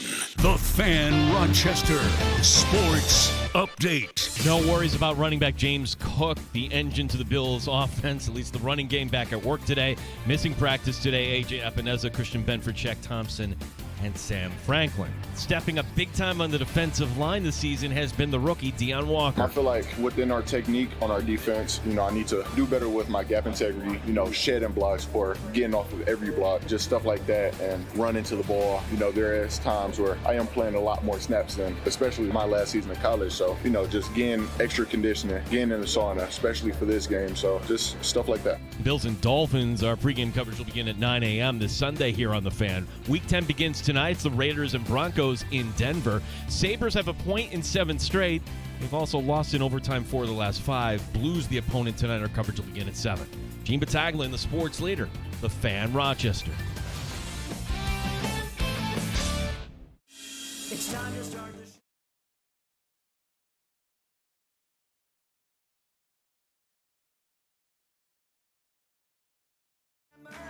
Who gave a microphone to these jerks? Welcome to the sports bar, that's where you are. Welcome to the sports bar, that's where you are. Welcome to the sports bar, that's where you are. With Danger and Battaglia. Welcome to Happy Hour. Welcome back into the Sports Bar with Danger and Battaglia. Glad you're with us. Thanks for listening at 95.7 FM, AM 950. You can find us, if you're mobile, in the Odyssey, iHeartRadio, and TuneIn apps. You can watch the Sports Bar on our live stream happening now on Twitch and on our YouTube channel at The Fan Rochester. I'm Danger. That's Battaglia. Yeah, not the news you want to get, certainly, when you have an up-and-coming defensive lineman, second-round pick, Danger. A guy who made a big play Huge Monday play. night. The block punt, he recovers it in the end zone. And you try to piece this together, you try to make sense of it, and of course it never makes sense. Ever. Yeah, it's Cowboys defensive end Marshawn Nealon, who has died. He's 24 years old. You mentioned it. Second-round draft pick, 2024, Michigan native. Played at Western Michigan. 11 games as a rookie. He's played in 7 this season, 3 starts, big play on Monday.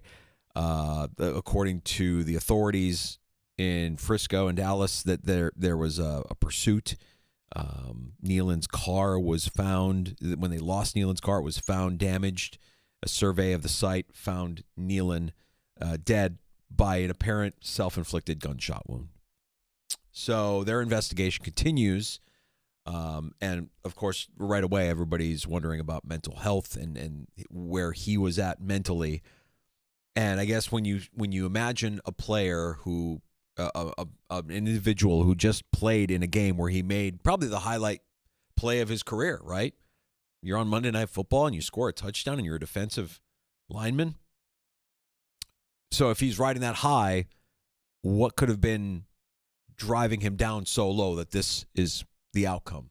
You never really know what's going on in somebody's mind. Yeah, the phrase that always kind of gets put out by the team, by the agent, by people close, please respect the privacy at this time. The last time we heard that was with Mark Sanchez. Yeah. And Mark Sanchez is still with us, but I want to learn more about that story too, like what led into that. How do we learn if we're respecting privacy? Like, when you say that, like, no, I don't think a cameraman should go up and ask the girlfriend questions. Correct. Like what person would do something like But that? how can we turn this negative into a positive for the future? I think is what we're saying. This is a massive issue. It's terrible.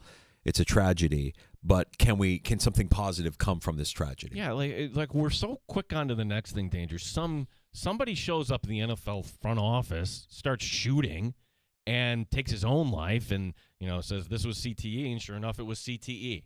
Okay, we're on to the next thing. No, that's too bad. You had CTE.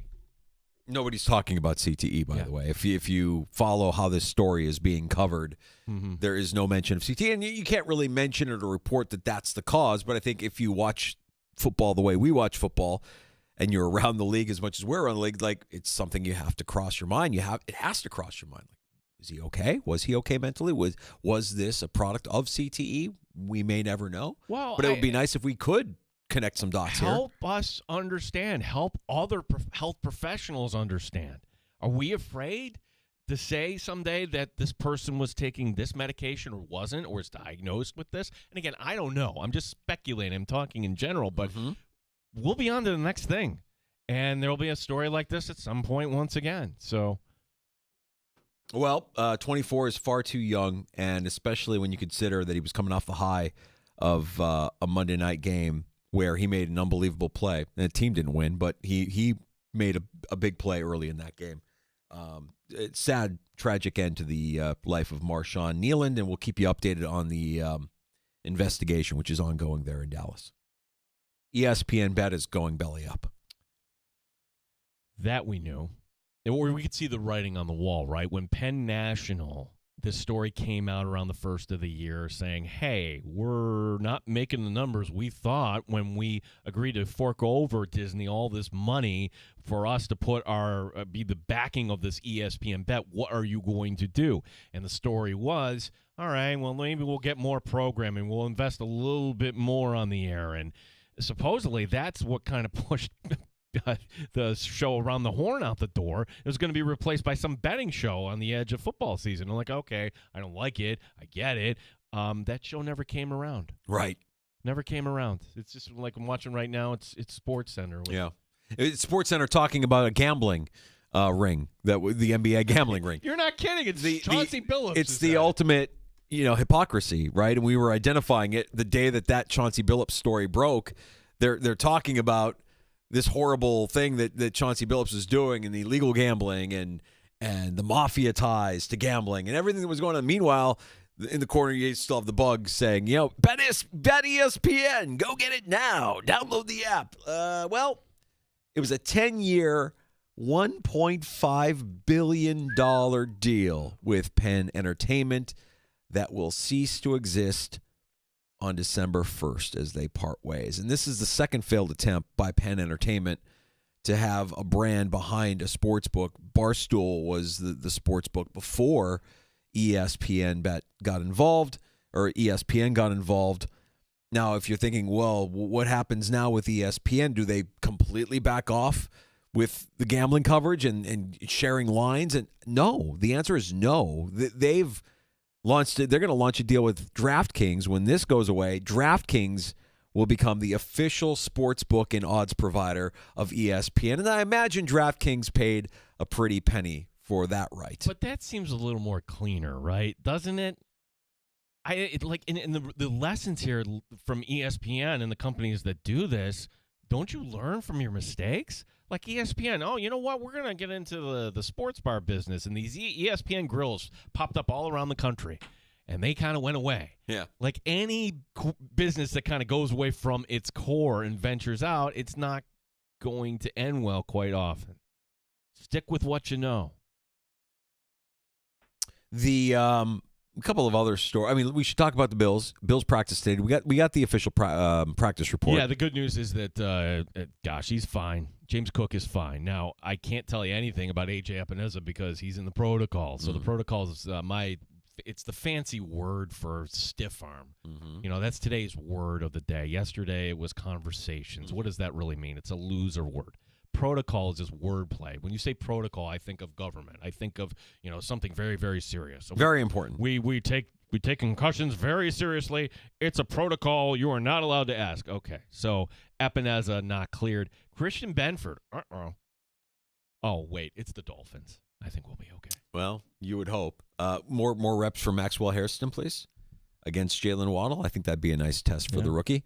Shaq Thompson also not available at the open portion of Bill's practice that was open to the media. And you mentioned A.J. Epineza and the concussion protocol. Bosa, Cook, Daquan Jones, and Taron Johnson all returning to the practice field in some capacity for the Bills today. Final injury report of the week coming tomorrow in the sports bar. Also tomorrow in the sports bar, one of our favorites checking in, Mr. 305 himself. Not Pitbull, Armando. Yeah. Armando Salguero from Outkick joins us. And D.A. will join us as he does every Friday, the host of the Bill Maddock podcast. Damon Amendola will go back and look at the Chiefs' win in Week 9 and a preview of the Dolphins game coming up here on Sunday. Can we find joy Sunday? and coming back Monday. I mean, I love playing Bruno Martino. I love kind of the process of going through a whole season and the ups and downs here. But I think Bills fans, there's this kind of disease that the Bills will win Sunday, and the overall consensus will be like, well, that was the Dolphins. That's what it's supposed to do. Let's, wake me up in January. We are so spoiled. We've gotten so spoiled. That you're right. And January is all that matters, and we have an expectation that they will be there in January, and we have an expectation that they're going to win in January and go to the Super Bowl, because anything short of that is another disappointment, and everybody's tired of it, right? And we forget how bad it was, for a very, very long time. But here they are, and beating Miami, a divisional opponent, has become routine. I mean, they're doing to Miami what New England used to do to us, right? It's not even close. It's crazy. Now, this game, of course, in Miami, the last time the Miami Dolphins beat the Bills in Buffalo, Mike Danger, who was the head coach? In Buffalo? Uh-huh. Was it let me see. Well, maybe you start with what game it was. I'm trying to remember that game. It wasn't Mike McDaniel, because McDaniel hasn't done it. He hasn't done it. And now I'm trying to remember who was it Chan Gailey? Nope. Was it Dave Watson? I don't know. I'm trying to think of. They've had so many coaches. You don't think of this guy as a Dolphins head coach. You think of him as a Jets head coach. Oh, Adam Gase. Adam Gase. Yeah. That was the Rex Ryan 10 men on the field in overtime game on Christmas Eve. Yeah. I actually forgot that Adam Gase was the head coach of Miami. I forgot about that. Yeah. That's how long it's been. Yeah. And he brought in Jay Cutler that year. Yeah. Was it that year that he brought in? The following year he brought in Cutler. Yeah. So wait, I'm trying to remember the timeline. Did the Jets fire Gase and he got a second chance by going to Miami? No, his second chance came from so he goes. I'm trying to remember of the timeline of the Jets, psycho who was a head coach. The Jets, yes, he goes from Miami to the Jets. The Jets are dysfunction starts at the top. We say it all the time. If you're the Jets, if you're the Dolphins, you look at who owns these teams, and you don't have to scratch your head and wonder why they are where they are. It starts at the top. There's another team right now that's a mess. And we got this report from the Fan in New York. This is from Mraz. So you may remember him from the DA show years ago. Now he's doing stuff at WFN. Huge Giant fan. Very funny guy. And he's plugged in. Yeah. And he's reporting that the Giants were prepared to fire Brian Daboll on the plane ride home from Denver after they blew that fourth quarter lead and gave up that game to the Broncos. That would be so un-Giant-like. If I had to say which franchise is patient to a fault, probably Steeler fans would be like, it's us over here. Yeah, okay, probably you, but I would also enter the conversation the Giants, right? These two guys coming back in the first place, really? And you're going to trust, you're going to draft the quarterback, great, but now you're married him to Brian Daboll. If they're back next year, then the Giant, we're figuring there's going to be changes. Yeah. Well, reportedly, cooler heads prevailed before they pulled the trigger. They decided, okay, we won't do that. We'll hold on to him. But still, you have a team that's circling the drain and certainly feels a little bit fractured here as they head to Chicago. But I thought Daboll as a head coach, take away that first year where everybody fell in love, and he still had Danny Dimes. Yeah. It's been a disaster ever since. He runs hot. Someday when we get the Buffalo Bills tell-all book, when this era of Bills football is over with, I hope Perino gets to write it. I'm looking forward to the chapter, looking back on 13 seconds, what really happened in the locker room, because I can only imagine how hot Daboll would have been after his offense did everything to win that game and others. I can only imagine what was said. And we know there's no love lost between Dable and Sean McDermott. And Dable was kind of on the way out. He was getting a lot of run anyways up until that point. But we knew he was a hothead in Buffalo. But you get more exposed when you're a head coach. When you're an offensive coordinator, it's cute when you wasn't Dable. Of course, it was the other guy slamming your tablet on. Oh, yeah. Dorsey. The thing with the head coach, I think there is an element of presidentiality that you have to have. You have to be you're forward facing. You're the CEO. You're viewed as the guy, the face of the organization, and so how you present on the field and off is critical. It's why we partially look at Mike McDaniel, and the question I have is he okay? Because he's not presenting the way he used to present. No, when we talked to Brandon Tobin, it's like he's just describing. He'll give half-hour press conferences as one long run-on sentence.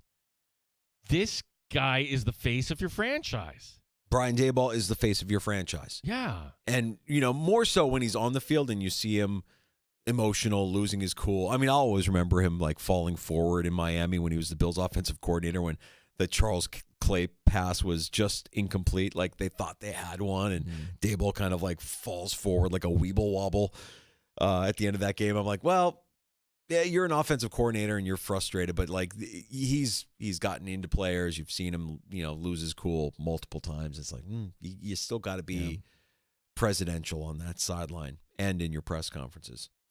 So Daboll holds on, but for how long? And if there was an indicator that he might be gone by the end of the year or at the end of the year, the idea that they were talking about firing him on the plane ride home from Denver might be the dagger. Yeah, I laugh at that, thinking, what team would do that? Didn't the Patriots sort of do it? It wasn't a plane ride home, but it was one after the game. Nope. Coach Mayo, excuse me, Mr. Mayo. Get out of here. That's right.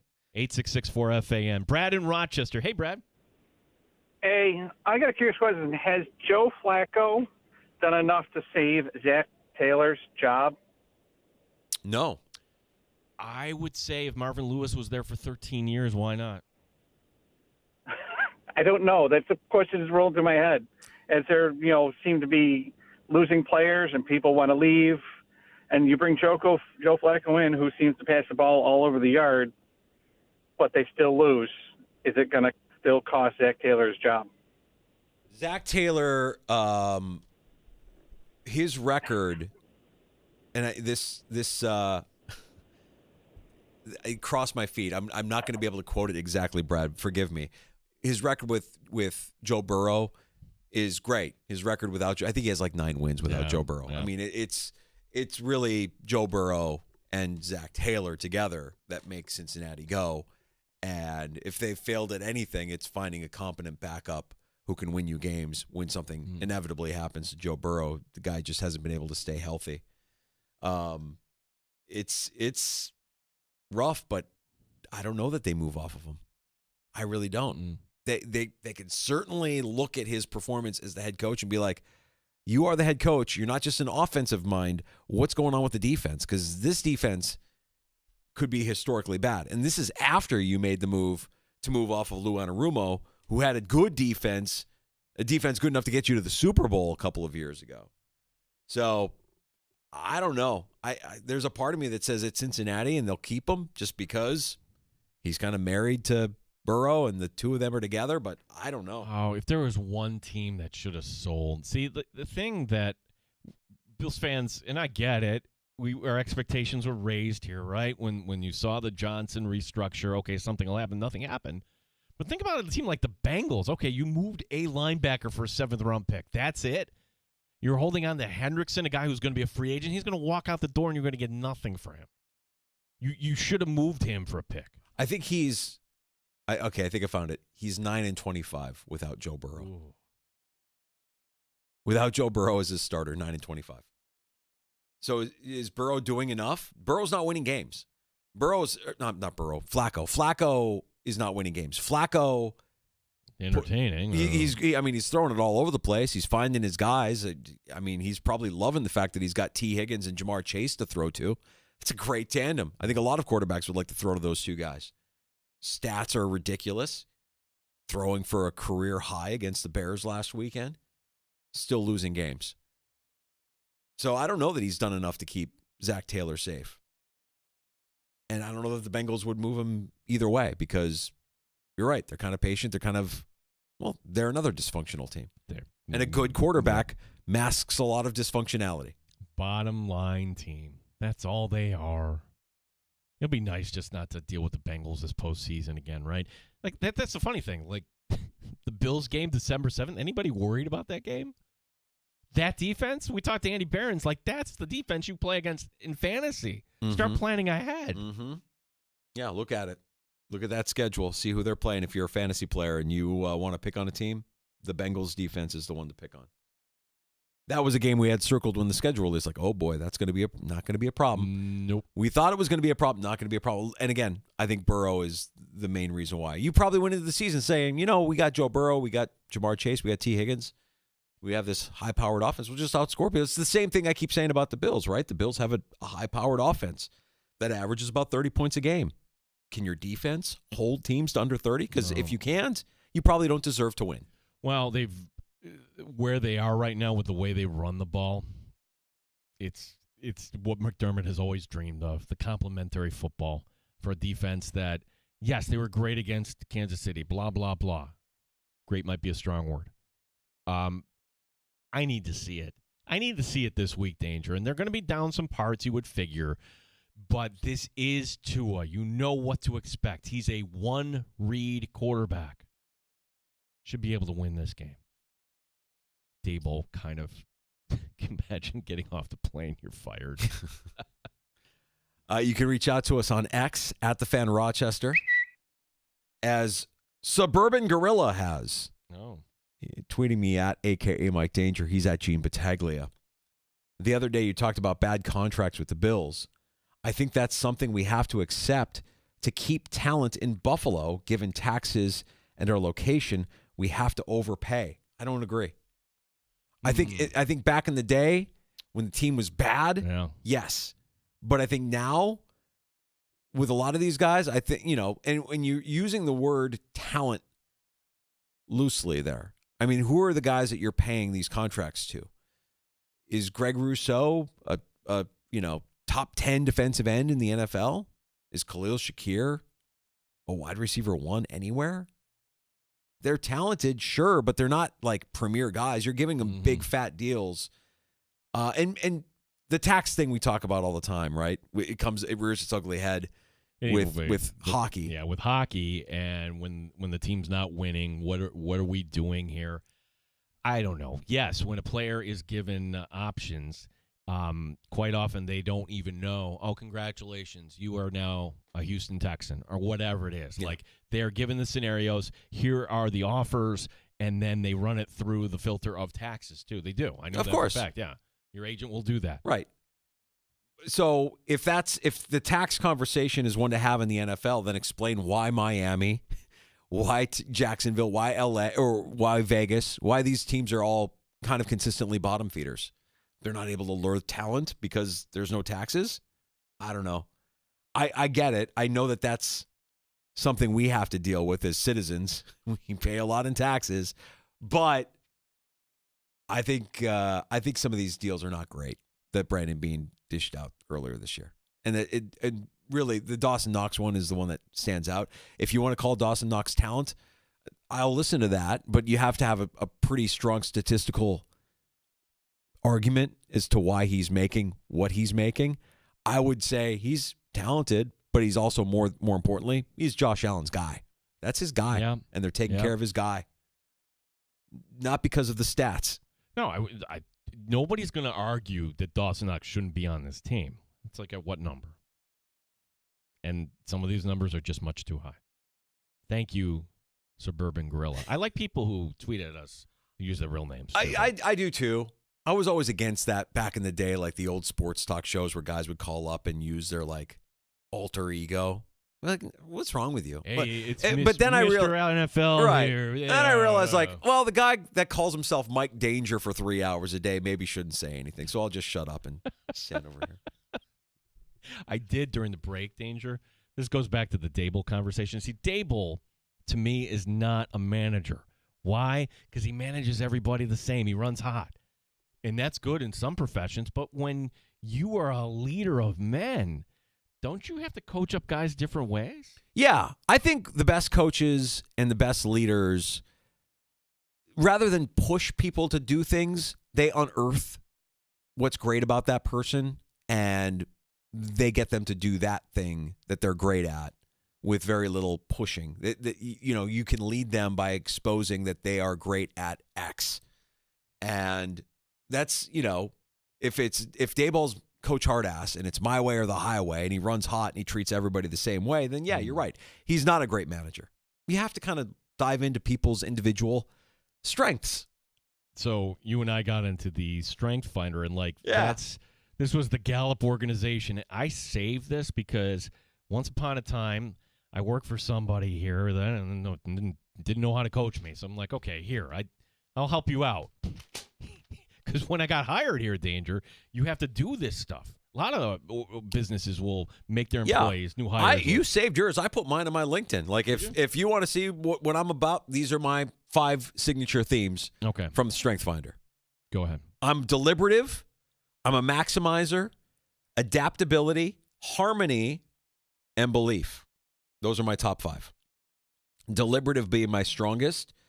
They describe it as... Sound like a bleeding heart. Dude. Best described by the serious care they take in making decisions or choices. They anticipate the obstacles. That's my number 1 strength. That's your number 1 strength. Deliberative. Yeah. Yeah, but harmony, everything else. Harmony are people that look for consensus. We don't enjoy conflict. Rather, we seek areas of agreement. And I don't avoid conflict. I would just prefer that we agree on things. Harmony maybe not the best strength for a guy that hosts a talk show where we debate on a regular basis. Well, this is good because I had none of those. All right, good. This is like our Pokemon game. We want to collect. We want to collect all of the strengths. The opposite here. One of them you're gonna rail on me. Okay, I'll just have to take it. Competition, and this is the thing. Like people that are competitors. Okay, I know what sale I didn't get. I know. Like we're always measuring ourselves against others. It's a hard thing to kind of explain. Focus, woo, communication. Woo is good for salespeople. Yes, that was good. Yeah. And basically trying to win somebody over. That's all it is. People who have woo love the challenge of meeting new people and winning them over. They derive satisfaction from breaking the ice and making connection with another person. Put another way, love them and leave them. Uh-huh. That's one. Okay. Woo, communication, significance. People strong in the significance theme want to be very important in the eyes of others. They are independent and want to be recognized. Yes, hit the fart noise. No. I know, Gino, we started this conversation talking about mental health. I'm not going to bully you. I'm not going to make fun of you for your strengths. You're very important, Gino. No. We all put you on a pedestal. Stop. Have we told you lately how good you are at everything you do? You are not my manager. Stop. You're very good at what you do, though. You are. You're top of the class. Does that help? You don't need me to tell you that because you're competitive. No, you already know you're good. I would be talking to you, and things would get under my skin. You'd be like, "What do you care?" What do you care? And I'd be like, "Okay." So granted, this was what 2009. I did these. I did these years ago. I don't know. Like, do we change? I think if you were to take the test today, you would probably get 5 different strengths. You would get maybe a couple of them would carry over. I remember because I did it twice. I did it once. I want to say mid 2000s, and then I did it again maybe like 10 years later. And a lot changed in my life over that period of time. Your perspectives change, your goals change, your mindset changes. And I think there were a couple that actually showed up in both tests, but it was different. It was different the second time around. So yeah, I think if you could do it probably 5 different times over the course of 5 different years and get different results every time. Anyways, Brian Daboll should take a page out of Gallup's Strength Finders. He has no idea what we're talking about. No. None. He's a football guy. He's Coach Hardass. Well, see, that's yes to a certain degree, but if you really want to motivate somebody, you got to learn what actually motivates them. Yes. No question. What kind of individual you just can't manage? I like the people who are motivated by not working. Those are the people that are the best. The guys that they're only motivated when you make their life easier because they don't have to do the work, the hard thing that you're asking them to do. Those are my favorite employees. We got to detect sarcasm. Yeah, we have to take a break and come back with a round of shots next. Oh, we have shots. First week in November, are we leading with a story about the NHL? Yes, we are. The goaltender for the Blues who's in Buffalo tonight, this guy. Oh. Did you see also this, our friend Zach Gelb mixing it up with a very prominent man in college football? Oh. You don't know this? I don't know that I do. Okay, yeah. This is making national headlines, and we'll explain here. Some numbers from the World Series, very good for baseball, but maybe there's a reason. Surprise hiring in baseball today as well. Oh, ESPN is scrolling that they're ending their deal for their partnership with ESPN. Oh, yeah, ESPN. there we go. Yeah, DraftKings, ESPN partner. Making it all official. All right, we got to come back with a round of shots next. Don't forget about last call. You can have the final word in the sports bar. Join us at 866-4326. Pull up a stool at 585-866-4FAN.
Sports Update. Some good news on the Bills' injury front. James Cook returning to practice today. Still out, though. A.J. Epineza in concussion protocol. Christian Benford, Shaq Thompson, and Sam Franklin. Josh Allen talking about the homecoming for one of his teammates, Jordan Poyer. I don't think he's approaching it any different than any other game. He's a true pro. He's a true veteran. That's why we've brought him back. He's going to continue to make some plays for us, and he's doing such a good job in that safety room of really relaying information and sharing what he has to some of our young players in there. One of my favorite teammates of all time, and just fortunate to have him back. Week 10 begins tonight. It's the Raiders and Broncos in Denver. The Sabres, on the one hand, they've got a point in 7 straight. On the other, they've lost in overtime 4 of the last 5. St. Louis coming to town. Our coverage will begin at 7. Amerks back home tomorrow night. They're taking on Wilkes-Barre. Gene Battaglia, sports leader, 95.7 FM and AM 950, The Fan, Rochester. Listen to 95.7 The Fan Rochester on the Odyssey, iHeartRadio, or TuneIn apps, and take the sports leader with you everywhere you go. Happy Hour continues in the sports bar with Danger and Battaglia. It's time for a round of shots. So Michael Cormier is an NHL linesman, and last night he comes over to Jordan Binnington and basically said, "What the hell are you doing?" Alex Ovechkin scoring his 900th career goal. Of course, since he's the all-time record leader, he's now the first guy in history to get to that milestone. And there was the Blues goalie who just gave up that goal, digging the puck out of the back of the net, tucking it away in the back of his pants like no one would notice in this day and age. Binghamton actually yanked after giving up 4 goals and 15 shots. The follow-up, so they're in Buffalo tonight. He didn't talk last night, the coward. Of course, today he lied. He said, well, no, my plan was to give it to Ovechkin directly after the game. When you're caught red-handed, it's humiliating. And it can be something like trying to steal the 900th goal puck from Alex Ovechkin, or it could be what happened to me a few weeks ago. And what? This was a harsh reality of honesty being the best policy. I went back to Minnesota to hang out with some high school friends, and we went to the late night dining establishment that is very popular in town. And there was a long, long line of people, as there always is late at night. And I noticed some friends that were in line, and I went up and I started talking to them as if to say, I'm going to stay here and I'm going to place my order waiting for you. Well, there's a security guard there, and I was wearing my Bears ball cap. And he's like, yeah, it's just like a Bears fan that skipped the line. That was all he said. Wow. And I kind of looked at him, and I felt shame. I'm like, You know what? Damn it, you're right. I feel terrible that I tried to get one over on you, and I will go to the back of the line. And I did. But there is something to the shame that Binnington probably felt being caught red-handed in the middle of trying to get over it. I don't believe him for a second. No way. That he was going to give it back to Ovechkin. You had a piece of sports memorabilia in your possession that would fetch a pretty penny on the market. Every one of these pro athletes has a value attached to their name. And when you're the leading goal scorer of all time in the NHL, yeah, you'll fetch some dollars down the road. Dude, If it means that much to you, go over and congratulate him after the game. There's all sorts of things like jersey swaps, whatnot, but that's unbelievably petty. Friend of the show, not backing down from Urban Meyer. Zach Gelb on the Infinity Sports Network. Now, he's on right now, but we've had Zach on many, many years, right? Says that Meyer had great interest in the Penn State job. However, the talks hit a roadblock when it came up the topic of NIL because, well, it was the university that didn't believe that Meyer was actually equipped to lead the program in this NIL era. Not only did Meyer downplay the report, he threw shade at Gelb. Quote, who is this guy again? My phone started blowing up. The part of Gelb's report about Meyer that Meyer can't deny is that Meyer actually met with a Pennsylvania state senator.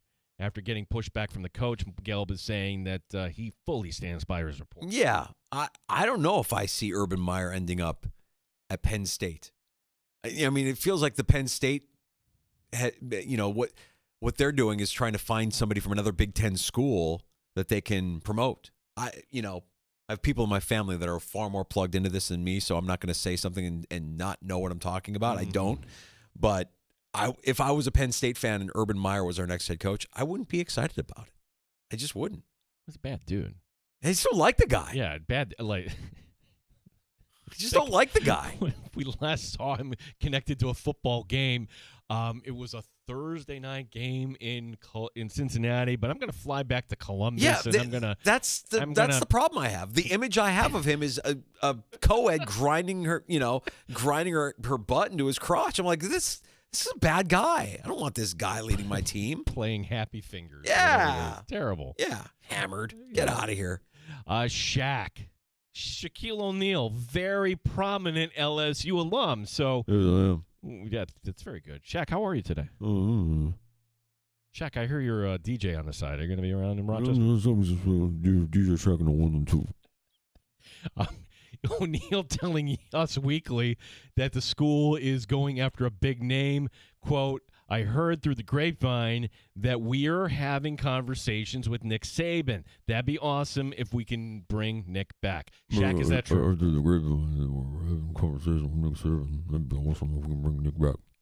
Sorry, Shaq. I couldn't understand what you were saying. I heard through the grapevine that they were having conversations with Nick Saban. That'd be awesome if we can bring Nick back. That's what I said. Game 7 of the World Series between the Dodgers and Blue Jays averaged 27.3 million. That is the biggest number for a World Series game since 2017. Now, by comparison, the entire series last year between the Dodgers and Yankees averaged 15 million on Fox. Perhaps this is the bigger comparison. Game 7 in baseball, championship, 27.3 million. Game 7 this year in the NBA, Oklahoma City and Indiana, 10.3 million. What do we attribute? I mean, the series was great, so maybe that's all it came down to. Is this was just a very entertaining back and forth series between two very good baseball teams. Okay, so the star power baseball over the NBA. Fact. Time of year for watching television. Okay, October or this. I don't know if this is a fact or not, but the fact that ESPN and YouTube in this spat, if you're a YouTube subscriber, I can't watch whatever they were putting out in college football. I'm going to go over and watch baseball. Was that happening simultaneously, or was that okay? You know, that went over the weekend. Nobody watched. Okay. And I don't think the college football, there wasn't really like, oh my gosh, this game Saturday night we got to watch. It seemed like college football wasn't on top of their game. Okay. Yeah, that's a staggering number. That's really good for Major League Baseball. Well, I'll ask you the question here. Like, ranking, it's the NFL and they lap the field. Okay. Has baseball passed the NBA? Well, you're comparing this series to Oklahoma City, Indiana final. I don't know if the final would have drawn more if the Knicks were in the final. I think I think it's safe to say it probably would have. Has baseball surpassed the NBA in popularity? Do we put college football second? I put college football second. Yeah. I'd say it's the NFL, take a lap, college football, baseball, and then the NBA. And then way the NHL, unfortunately.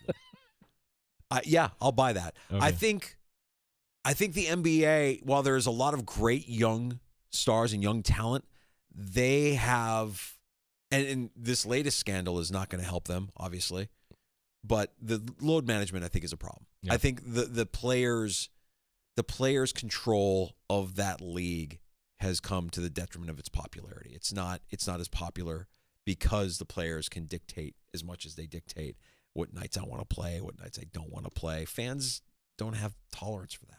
Maybe, too, changing up the media partners can help reshape that. It's going to take some time, but ESPN was more focused on, hey, who's not playing for the Brooklyn Nets or whatever this drama is. And I'm curious to see what the NBA on NBC looks like moving forward. I mean, it's been great so far. Every time you hear the theme, it's like, oh, wow. I mean, it's really like drawing in. I think it's going to draw in our generation, right? The generation, Gen X, that grew up watching the NBA on NBC. So maybe it brings in that demographic for a bit. I don't know. Yeah. But it does feel in typical baseball fashion, they'll gain popularity just in time to have a work stoppage in a season. So we'll see how that plays out. But that's a massive number for Major League Baseball. And it was deserving of it. It was an unbelievable series.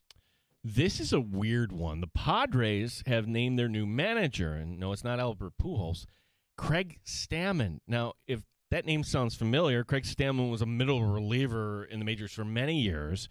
In fact, he pitched just 3 years ago. Stammen had been in the Padres front office at the time of the hiring, and in fact, no one even really knew that he was a candidate. Well, that's just because they wanted to put out the email to the entire staff saying, the guy that we wanted was all here all along. Remember getting those memos when the internal promotion happened? Like, turns out we had this job opening. Turns out the perfect candidate was here all along. Congratulations. You're now the manager of the Padres. The Detroit Tigers wouldn't trade Tarek Skubal, would they? Tell me what Uncle Stevie is thinking here. What's Uncle Stevie thinking, Gino? Well, ESPN's Buster Olney believes they might if they can get a big haul back. Skubal made $22 million this year. His last year before becoming an unrestricted free agent next year, I should say. This will be his next year. Skubal's agent is Scott Boras, only listing the Mets, the Red Sox, the Mariners as potential teams that could be interested. So what's Uncle Stevie willing to give up? What's it going to be? What's it going to take? What's it going to take for the Mets to get Skubal? Oh, I want him. Yeah. Of course. Yeah. Who wouldn't? $22 million this year. Okay. And then you've got one more season before he's a free agent. And the year that he's a free agent, who knows what the world looks like because they're probably in the middle of a work stoppage. But that's the problem. Like, you're going to trade him, you're going to hand him all this money, and then go away for a year, right? Half a year, whatever it is. Yeah. Last call is for you. 866-4FAN, 866-4326. Against my better judgment, John in Rochester. Hi, John. Oh, hey, John. How are you, buddy? Hey, guys. I got to tell you, after watching Hairston play Sunday, the guy is going to be an All-Pro. We're going to have two All-Pro cornerbacks with Benford and Hairston. Hairston really looks good, and he's a quick learner, and he's got the tools. The other thing is Codrington. I think they got to make a commitment to Codrington for both kick returns, both punt and kickoffs. I think you got to give him some work. He's going to break some. Going in before they kind of benched him, he was in the top echelon of returners in the league. So I don't understand why they're not activating the guy. Oh, you bring up some good points here. I would agree with you. Thank you, John. On Codrington, why is he on the roster if you're not going to use him? What's the point? Benford, no. I think the ship has sailed on All-Pro, right? He's not having a good year. I'd reframe it this way. Like, what Buffalo Bill is closest to All-Pro? I mean, James Cook. Yeah. Like, if Cook wins the rushing title. And remember, All-Pro means the best. Right. Yeah, it's probably James Cook. Maybe an offensive lineman. An offensive lineman. You know, you can maybe make the case for one of the tackles, either Dion or Spencer. Yeah, that's pretty much where it ends. Yeah. Thanks, John. Appreciate that. I'm not a big Codrington guy. I don't. If he's out there, if he's not out there, that doesn't really move me. That's a Francesa to me. Yeah, it's a wasted roster spot, in my opinion. Tomorrow, Armando Salguero from Outkick. Yes. We check in with Armando from Miami just after 4 o'clock, and then we'll be joined also in the 4 o'clock hour tomorrow from Damon Amendolara, the DA, from the Bill Maddock podcast, joining us as he does every Friday to talk Buffalo Bills. Appreciate you listening today. If you missed anything from the show, search us out where you get your favorite shows. That includes Apple Podcasts and Spotify. Sabres hockey coming up at 7. JR Sport Brief next.